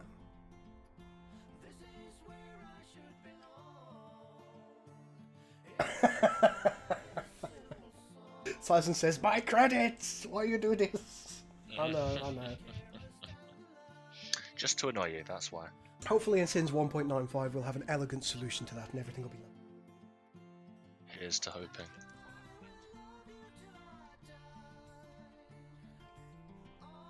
Oh, here's one for a lot of people. This is a good question, Bismarck.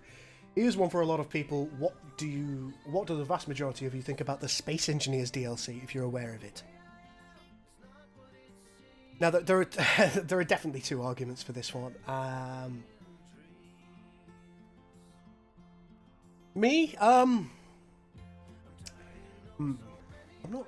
not sure what I think of it at this point. I think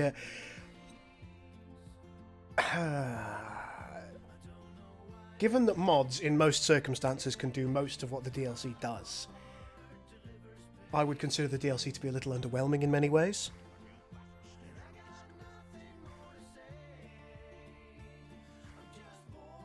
Oh, do you have any thoughts on it at all?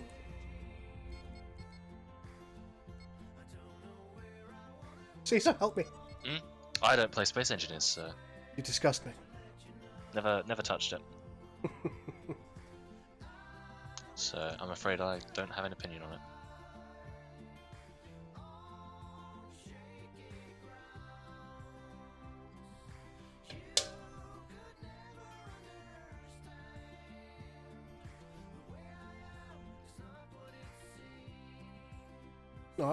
I'd probably say the good thing about modding is that we don't have shareholders to please. Very true.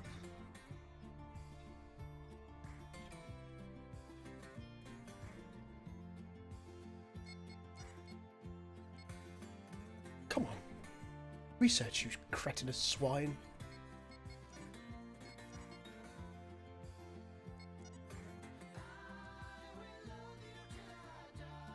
No, you might be right, Centurion. Perhaps I'm giving game developers a little bit more credence than they deserve. Probably fair to note that one of my favourite games, Rust, they didn't produce the engine. That's Unity. Escape from Tarkov is also Unity. I think a distinction also needs to be made between developers and necessarily the umbrella corporation, the umbrella company.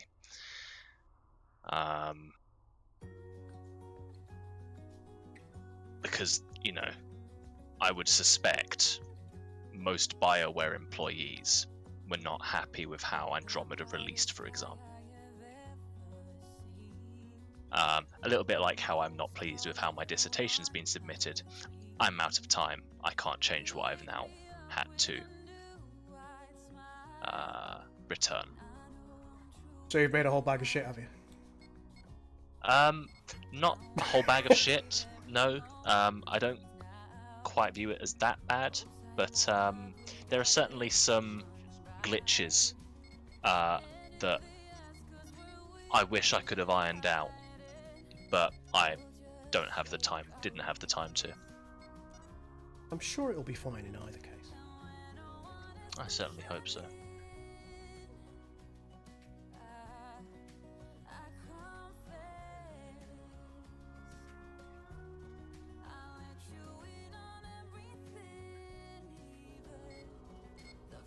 Do you know something I've noted? I do not. Have you noted? I believe the frigate dry dock is significantly larger than the capital ship dry dock. The Federation or the Klingons? Klingons.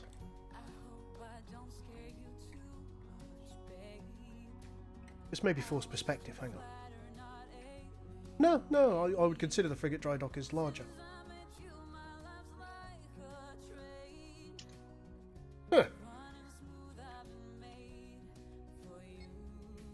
How bizarre. How bizarre. Let me have a quick look.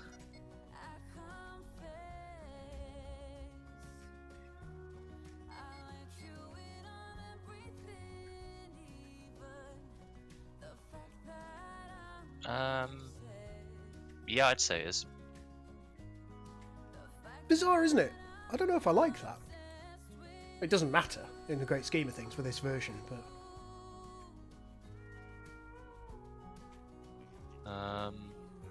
Somewhat amusingly, I'd say they could probably do with just being kind of swapped around. Yep, exactly what I Yeah. was thinking. I don't know, we'll approach Because Max with that the when kind we of think he's in a good mood. the angle Are sort of they? that How it you doing, Camp? struts on what is the heavy dry dock kind of makes sense for a smaller ship. This kind of flat dry dock makes sense for the kind of the D5, The D. so on. Or the D series. Not the T series, the D series. Squad. Oh, we got that squad error. I think that is linked to the production. Is it? No. Don't know where we got that squad error from. What do you think of Paradox working with modders for upcoming DLC for Surviving Mars? I like that. There are certain developers and publishers that have worked with modders fairly extensively in the past. I think I thought we'd eliminated that error, but clearly we're still getting it a little bit. Doesn't matter for gameplay. Anyway, what was I saying? Oh, that was it. I think RimWorld is a great. I think RimWorld's a really good example of that. The developer of RimWorld clearly utilizes not directly modders' work, to my knowledge, but he utilizes ideas produced by modders.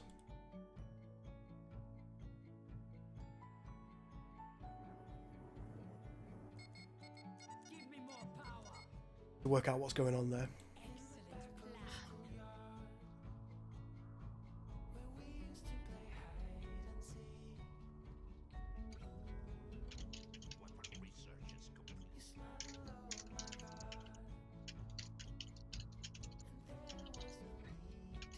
The biggest ship the capital yard can make. Oh, the frigate yard can make. And is it about the size of a capital ship? Yeah, more or less. It's a D5 Bortas, isn't it?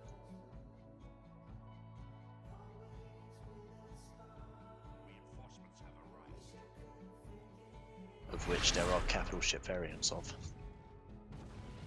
This is going to be taste. I haven't made any anti-fighter ships! Ah, you don't need any, just have some birds of prey. You're lying! What's the anti-fighter ship? The Goros? Goroth, yeah. But you can genuinely just have some birds of prey, because they do have an anti-fighter damage type. Not as effective, but it's there. You can do it.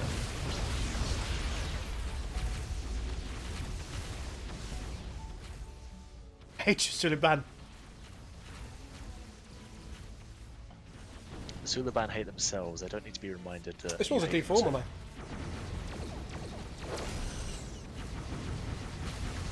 D6 is a bit nicer than this. Oh, Mordhau, that looks fun, yeah.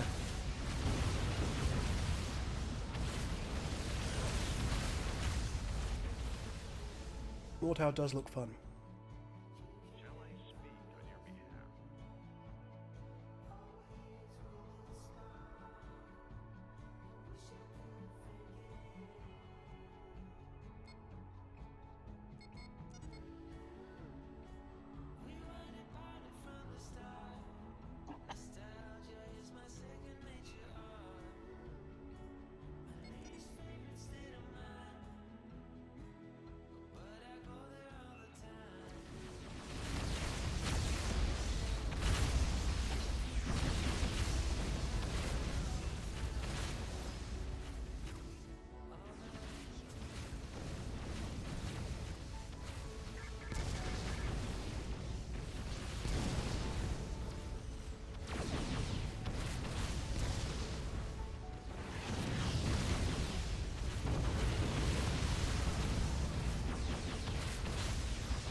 No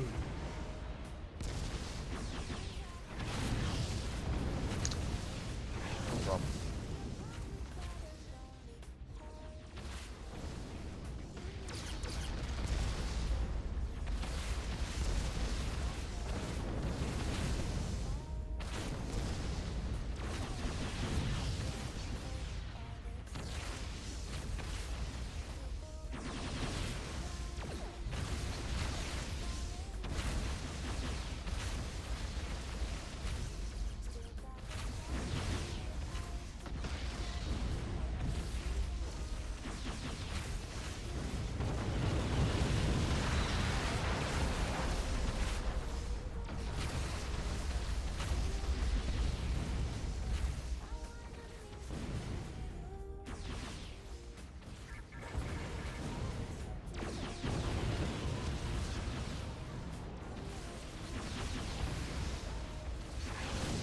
Sorry, I'm just enjoying watching a battle. That's okay. That was really good fun. You do so. What is the firing arc of ships with forward-facing weapons? Typically, it's about 180 degrees in front, isn't it?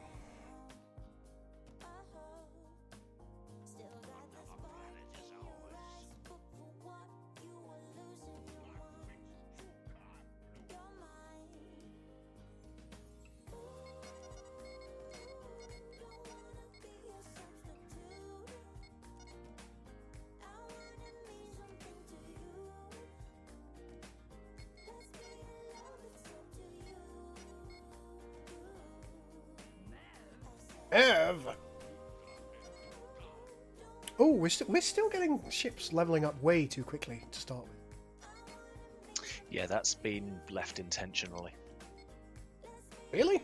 I think it's terrible. Yes, with the intention that the leveling curve increases exponentially, so that you can level relatively decently earlier on, but it's much more difficult in the higher levels, and this is reflected in the fact that capital ships don't get passive buffs as they upgrade, so there's, I think, a maximum 5%, if that, increase to overall mitigation, but no damage increase, no more shields, no more hull, no more, I don't think any additional. It's just the abilities. So giving capital ships that little bit of an extra early boost is something that is kind of fine.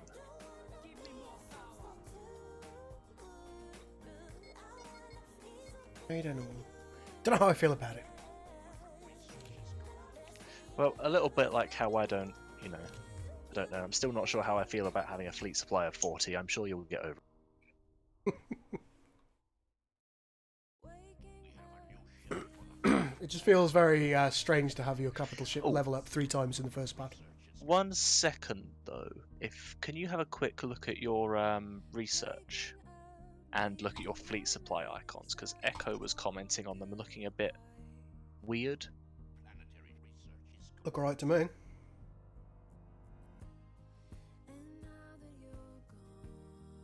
Weird in what regard? Not sure. I mean, I don't really It's talking care. about Klingons specifically. Yeah, it was Klingon specifically. I mean, I'm not too fussed about iconography. That's not something I really care about. But he was commenting on how he thinks they're a bit.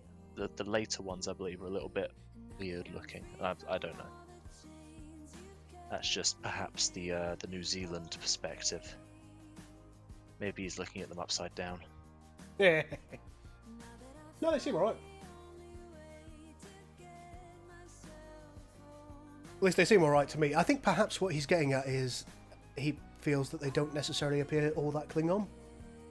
That, I think, was it.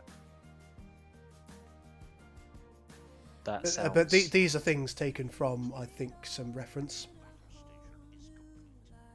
That sounds like so as to beat Klingon. So these are Klingon. They're perhaps not very reflective of the TNG Klingons in any way. That's possible. As I say, it's not something I'm particularly, I guess, bothered or concerned about myself. It's just something Echo was commenting on, and so I was curious to have a quick look at myself at what it was. he was looking at.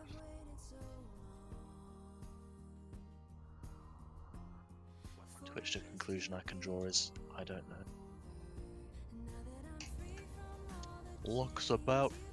Looks fine to me. I don't really. Will this mod have an ENT opinion. era ships or strictly TOS era? Well, you're looking at an ENT era one. So, yeah. Basically, yes. Yeah, it starts during the ENT era and finishes just as the TOS era kind of really begins.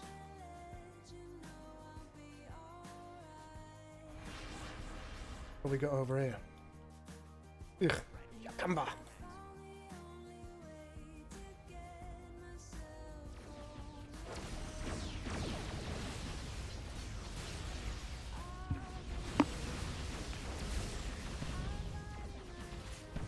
Yakamba's not going to survive this.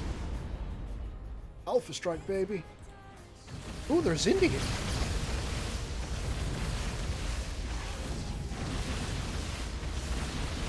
Dodge this.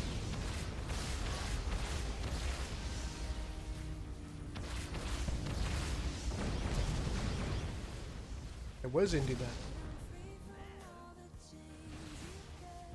Past tense.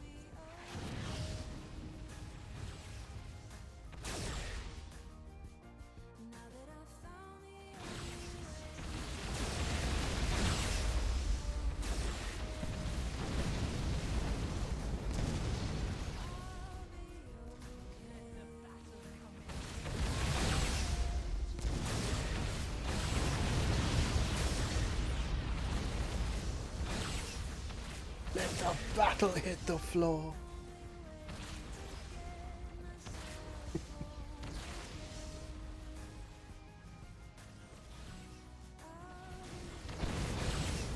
I'll see you later, Bismarck. Pleasure having you here as always. Oh my, I've got to finish this stream fairly soon actually, because I wanted to stream something else later. Sensible. Shit, what was it I wanted to stream? I don't know. Rust. Oh, that was it. Yes, the latest Dulka DLC for Star Control Origins has just come out, which allows you to continue the storyline with regards to the Lexites.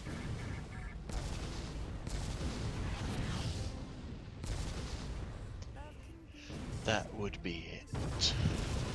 So I want to play a bit of that today because many of you know that I really like Star Control Origins.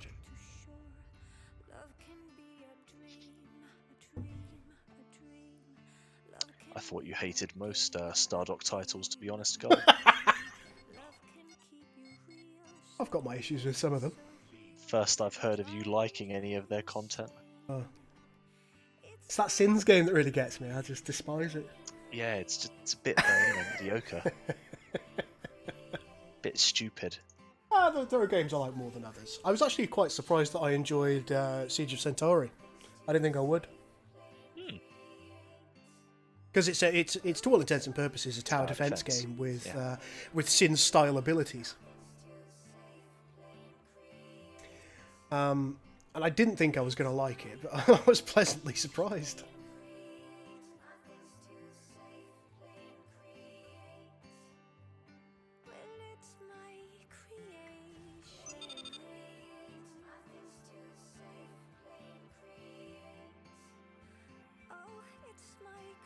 Not here to bolster our slave numbers this time. Go in shooting!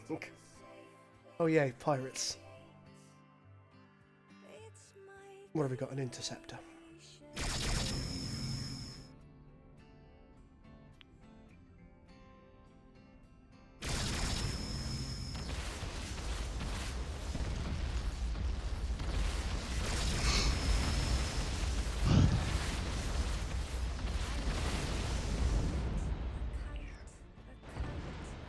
Oh, that was short-lived, wasn't it, Orion? Okay, are you alright there, Dr. Hibbert? Dr. Hibbert. What? Simpsons. You sounded that laugh reminded me of Dr. Hibbert. Oh, did I do the old? Oh, oh, oh, oh, oh. Yeah. which factions are going to be playable in AOTF again. To start with, you only for the release that's coming on Monday, you will only get the Klingons here and the Federation. Later on, we will be adding the Romulans, and hopefully that'll be a relatively quick turnaround. You know, it's not going to be anything like the original development has taken time-wise. And then we will be adding a fourth faction a little bit later on. Many of you probably know what it is already, but I'm not allowed to tell you. The orders have come down from on high. Although I'm sure people in the chat will be able to tell you what it is. Iconians.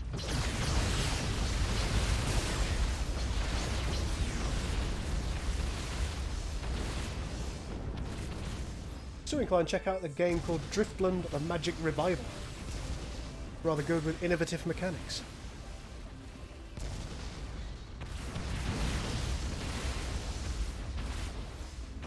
Define innovative.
Bless you.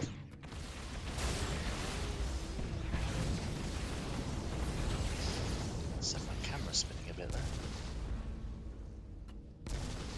Try spinning, that's a good trick. That's Star Fox. Oh no, that's Star Wars, isn't it? That's what's his face? Yeah. Annie. Star Fox is more help.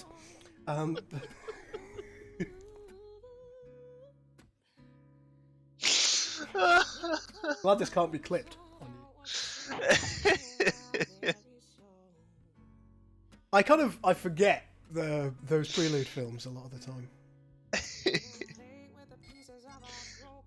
They're just memes. It's pretty much the shape of it, isn't it? That's what the prequel films have become. Oh, dear, oh dear. They appear to be getting tired.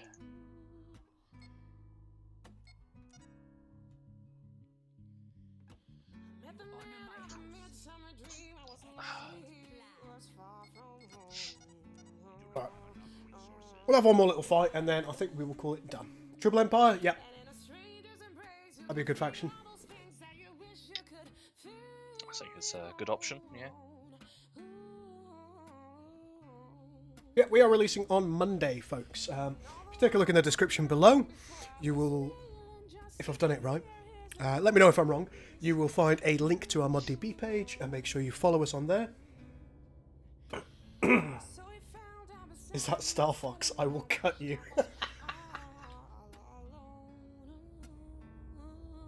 I'm not sorry. I'm not sorry.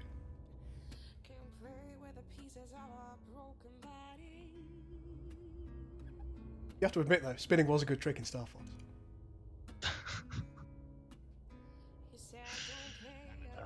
Dear, oh dear.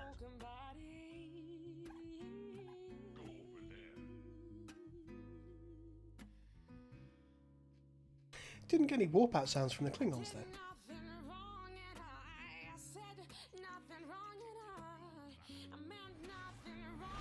Oh, that's why I can't. This planet. Oh, Ferhengi! I killed it with culture. That's quite amusing. Sorry, Klingons. Federation is culturing you to death. What? I'm killing my Klingon neighbour with culture. You bugger. Yeah, unintentionally as well.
Connie versus D7 Sender. We organise that? That all depends on what the enemy AI does, though. The enemy AI might be like, no, I don't want to. Enemy AI could be very competent, or it could just derp completely.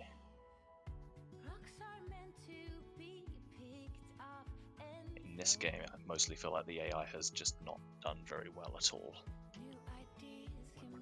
Granted, they were, I think, only on hard. This green AI has done okay, but hasn't really expanded anymore. That AI has done very poorly. That AI has done very poorly. This AI has done okay. Although we are so similar a colour that I actually can't tell our culture apart. That could be an issue. Oh look, Connie's bloody well off. Have a quick look at the colours. I've given it to a Klingon player, so it's shields are red.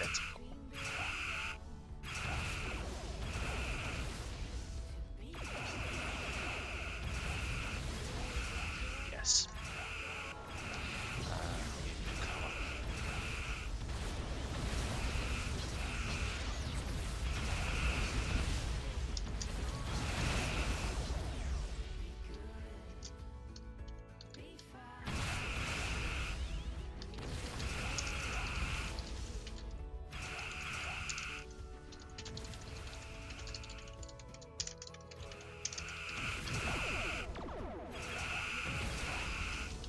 I have a feeling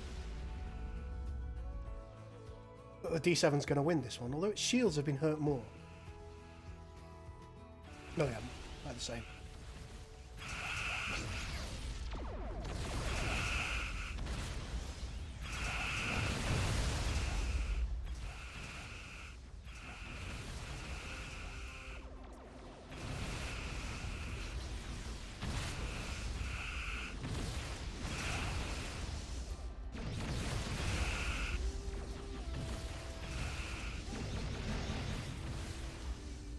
Oh, that was an amazing flyby from the fight.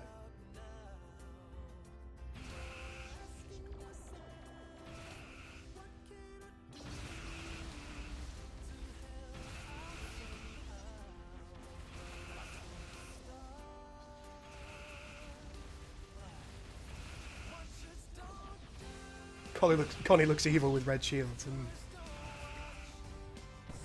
it's got no shields now, so...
Phoning in some help for the Connie, I see.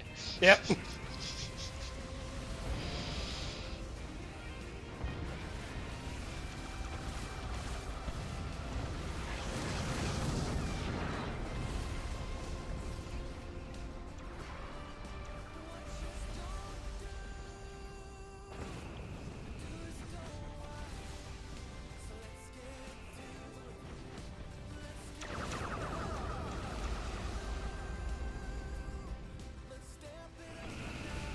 Oh well, she's gonna die anyway.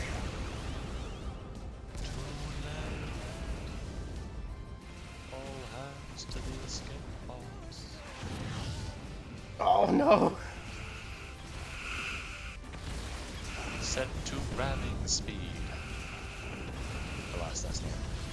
D7 Dave is the Klingon Titan.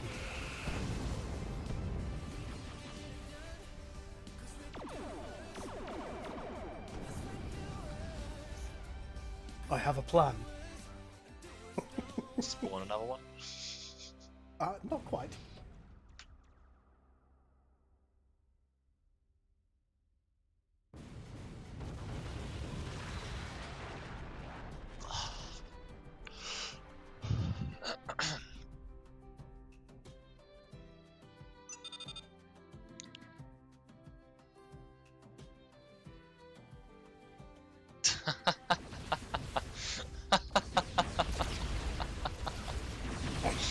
Suddenly, Romulans. Suddenly, decloak.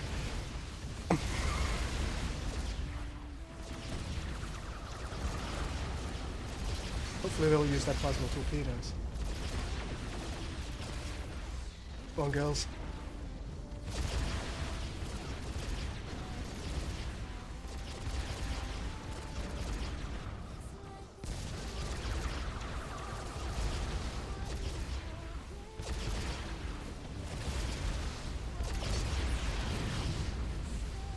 Having thought about it, they're not going to be able to use the plasma torpedoes, are they? Because they can't get the upgrade to use them.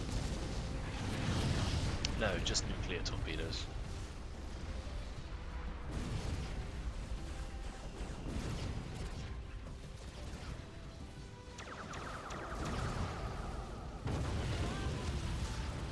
Nobody expects the Romulan Inquisition. Indeed not.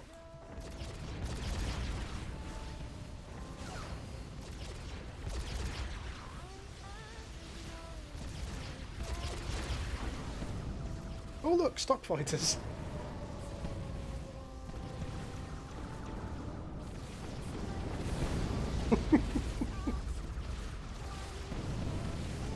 Where did you come from, stock fighters? It's almost as though we haven't quite finished the Romulans yet. Almost, yeah. Who'd have thought? What are those neutral ships in the gravity well that look like capital ships? Where? Oh, these? I know, they're pirates. It looks like the pirates have turned up. Nothing personal, kid. Oh, we want in on the fighting. Could spawn a couple of aquatic battleships for the lols. Well, that just sounds like a terrible idea.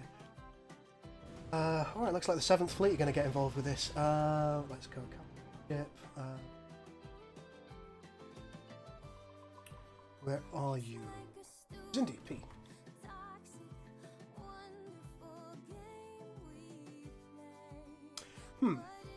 Or Federation capital ships. I don't think we've done it right. Q? Was it Indy Renegade? Yep, got it. There we go.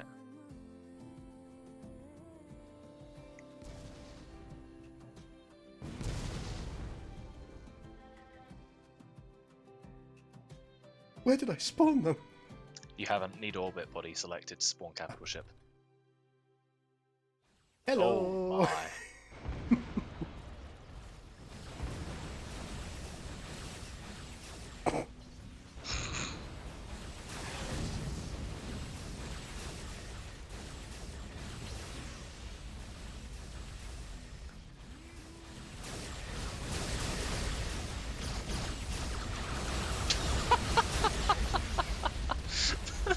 All of those lasers from the fighters.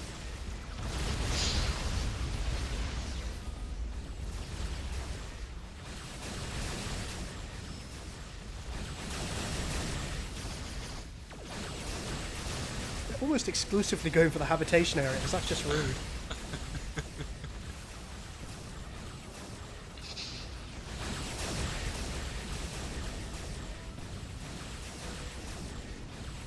Just as well it's reinforced glass. Geth don't use windows, they're structural weaknesses. Cindy need to learn that lesson. Specifically the aquatics.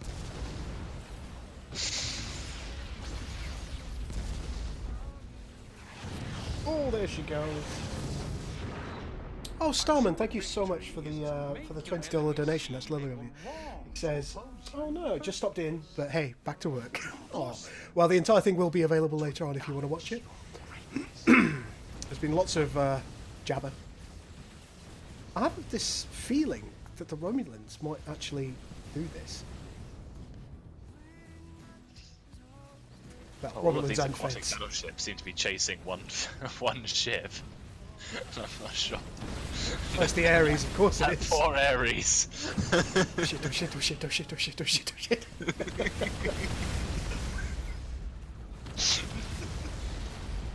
Pure agua. Garth of Eyes, like, how the fuck did Archer deal with all of this?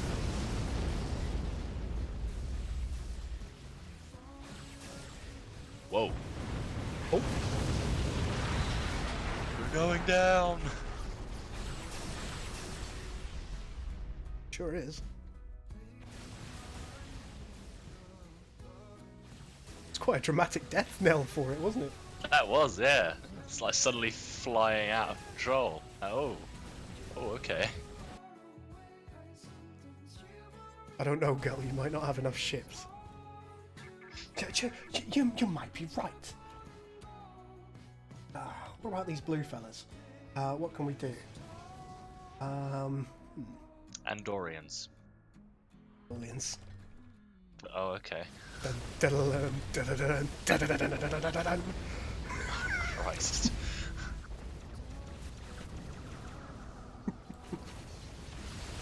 Suddenly, web spins.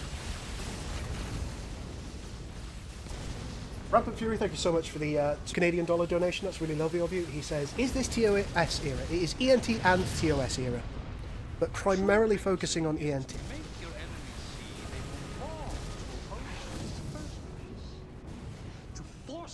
Do we feel like we've not got enough going on now? I think we might. I think there's more than enough going on. Somebody say Andorians. Oh dear.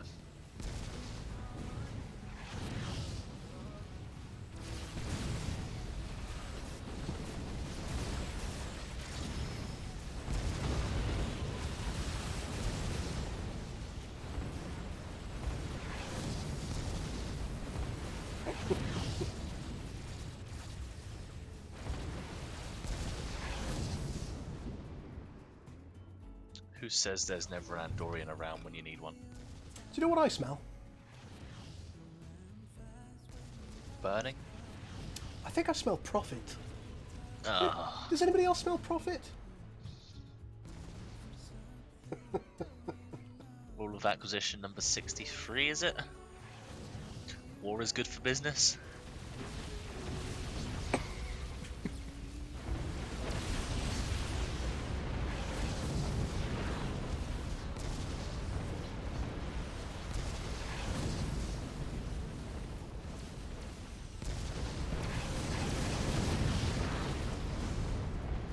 Profit.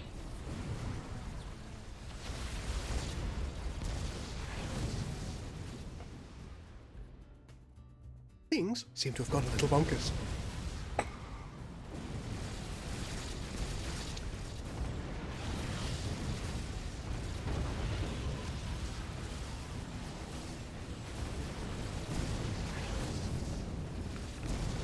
I'm sure it's all under control. Do I have control of any of these ships? Nope. It doesn't seem that I have enough ships in the fight. That's not good enough, is it?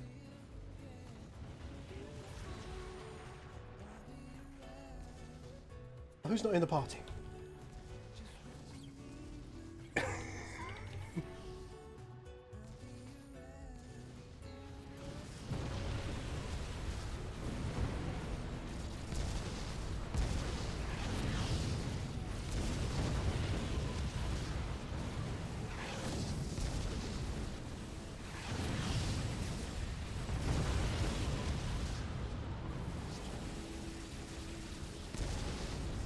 Wow, these aquatic battleships are having a good time. Oh, the aquatics always have fun murdering less sophisticated bipeds. Dave, we don't have the Enterprise J, I'm afraid. Max hasn't made a model for it yet, that's fine. And I hope he won't. I don't like it.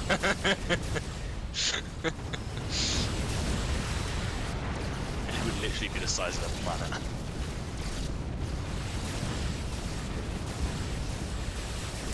Right, the Suliban are now involved. Oh, for Christ's sake. Oh, a load of salvage vessels. How convenient.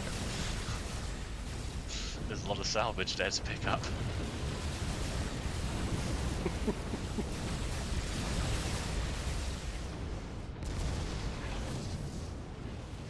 Not an aquatic battleship.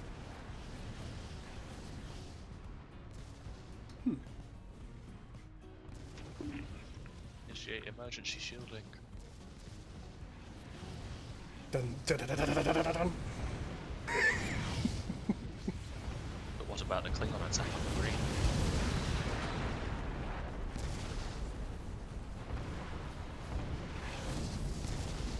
None of these ships know what to do. They're like, What are we doing here? I think they're gonna run.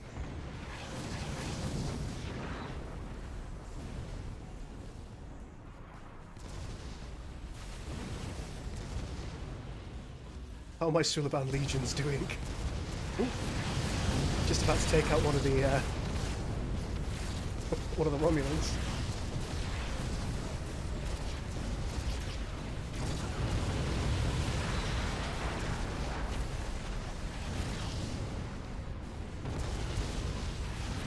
Who's next? Yes.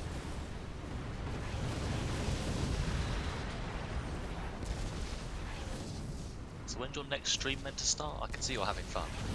Soon. About 45 minutes.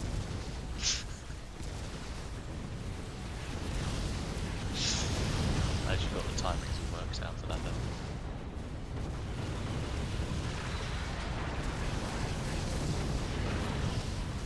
Yes, my apologies. Right, yeah, that needs to be it, folks. I'm just watching this without any sound. Okay, I'm sure this would be it's fun to look at, but I'm sure sound effects would add something extra. They do. There's a lot of bing bang boom. Uh-oh. It's gonna be okay, Shran. You're fine. Oh.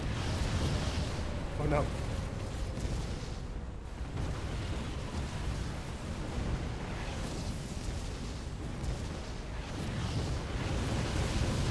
It's okay, Shran's in a better place.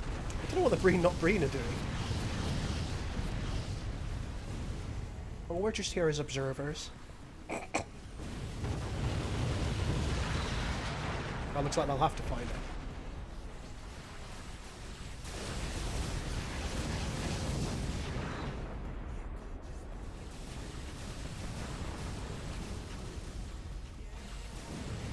It's like the ultimate victor from all of this is the Zindi Aquatics. As it should be.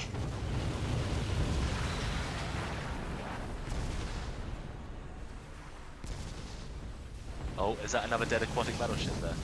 No, they're just moving quite interestingly. Listingly, that's fine. That was. It looked to have sort of floated, or started floating, I should say. I thought it was gonna explode.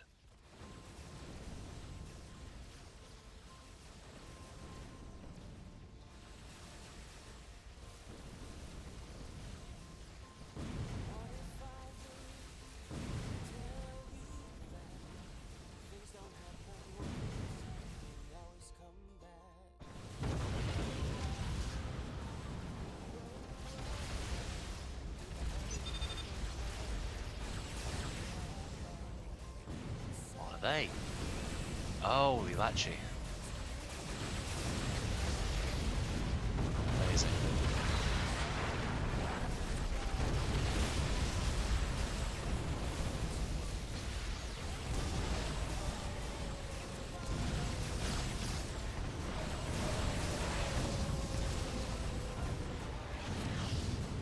They'll die in droves to the aquatics, though. They're not strong ships.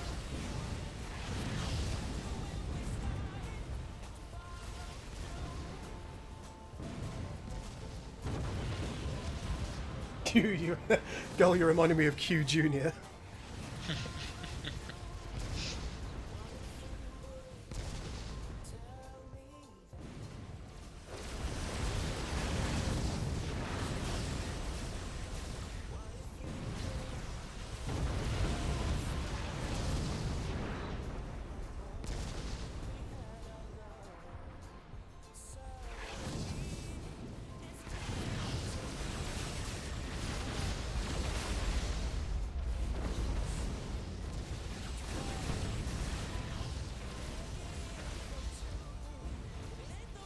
I think we can say, folks, that the champions of the evening are the Zindi Aquatics.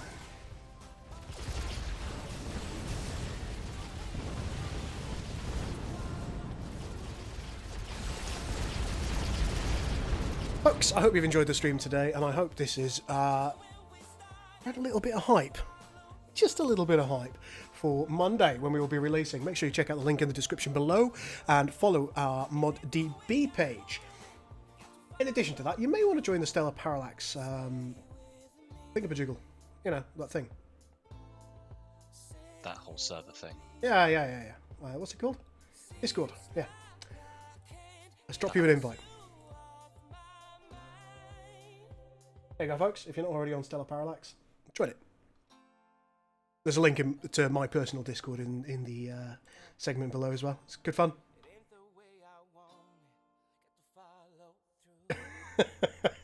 Folks, thank you so much for watching this evening. I'll be back in 40 minutes or so to play some of the fantastic game Star Control Origins. I'll see you soon. Take care, everyone.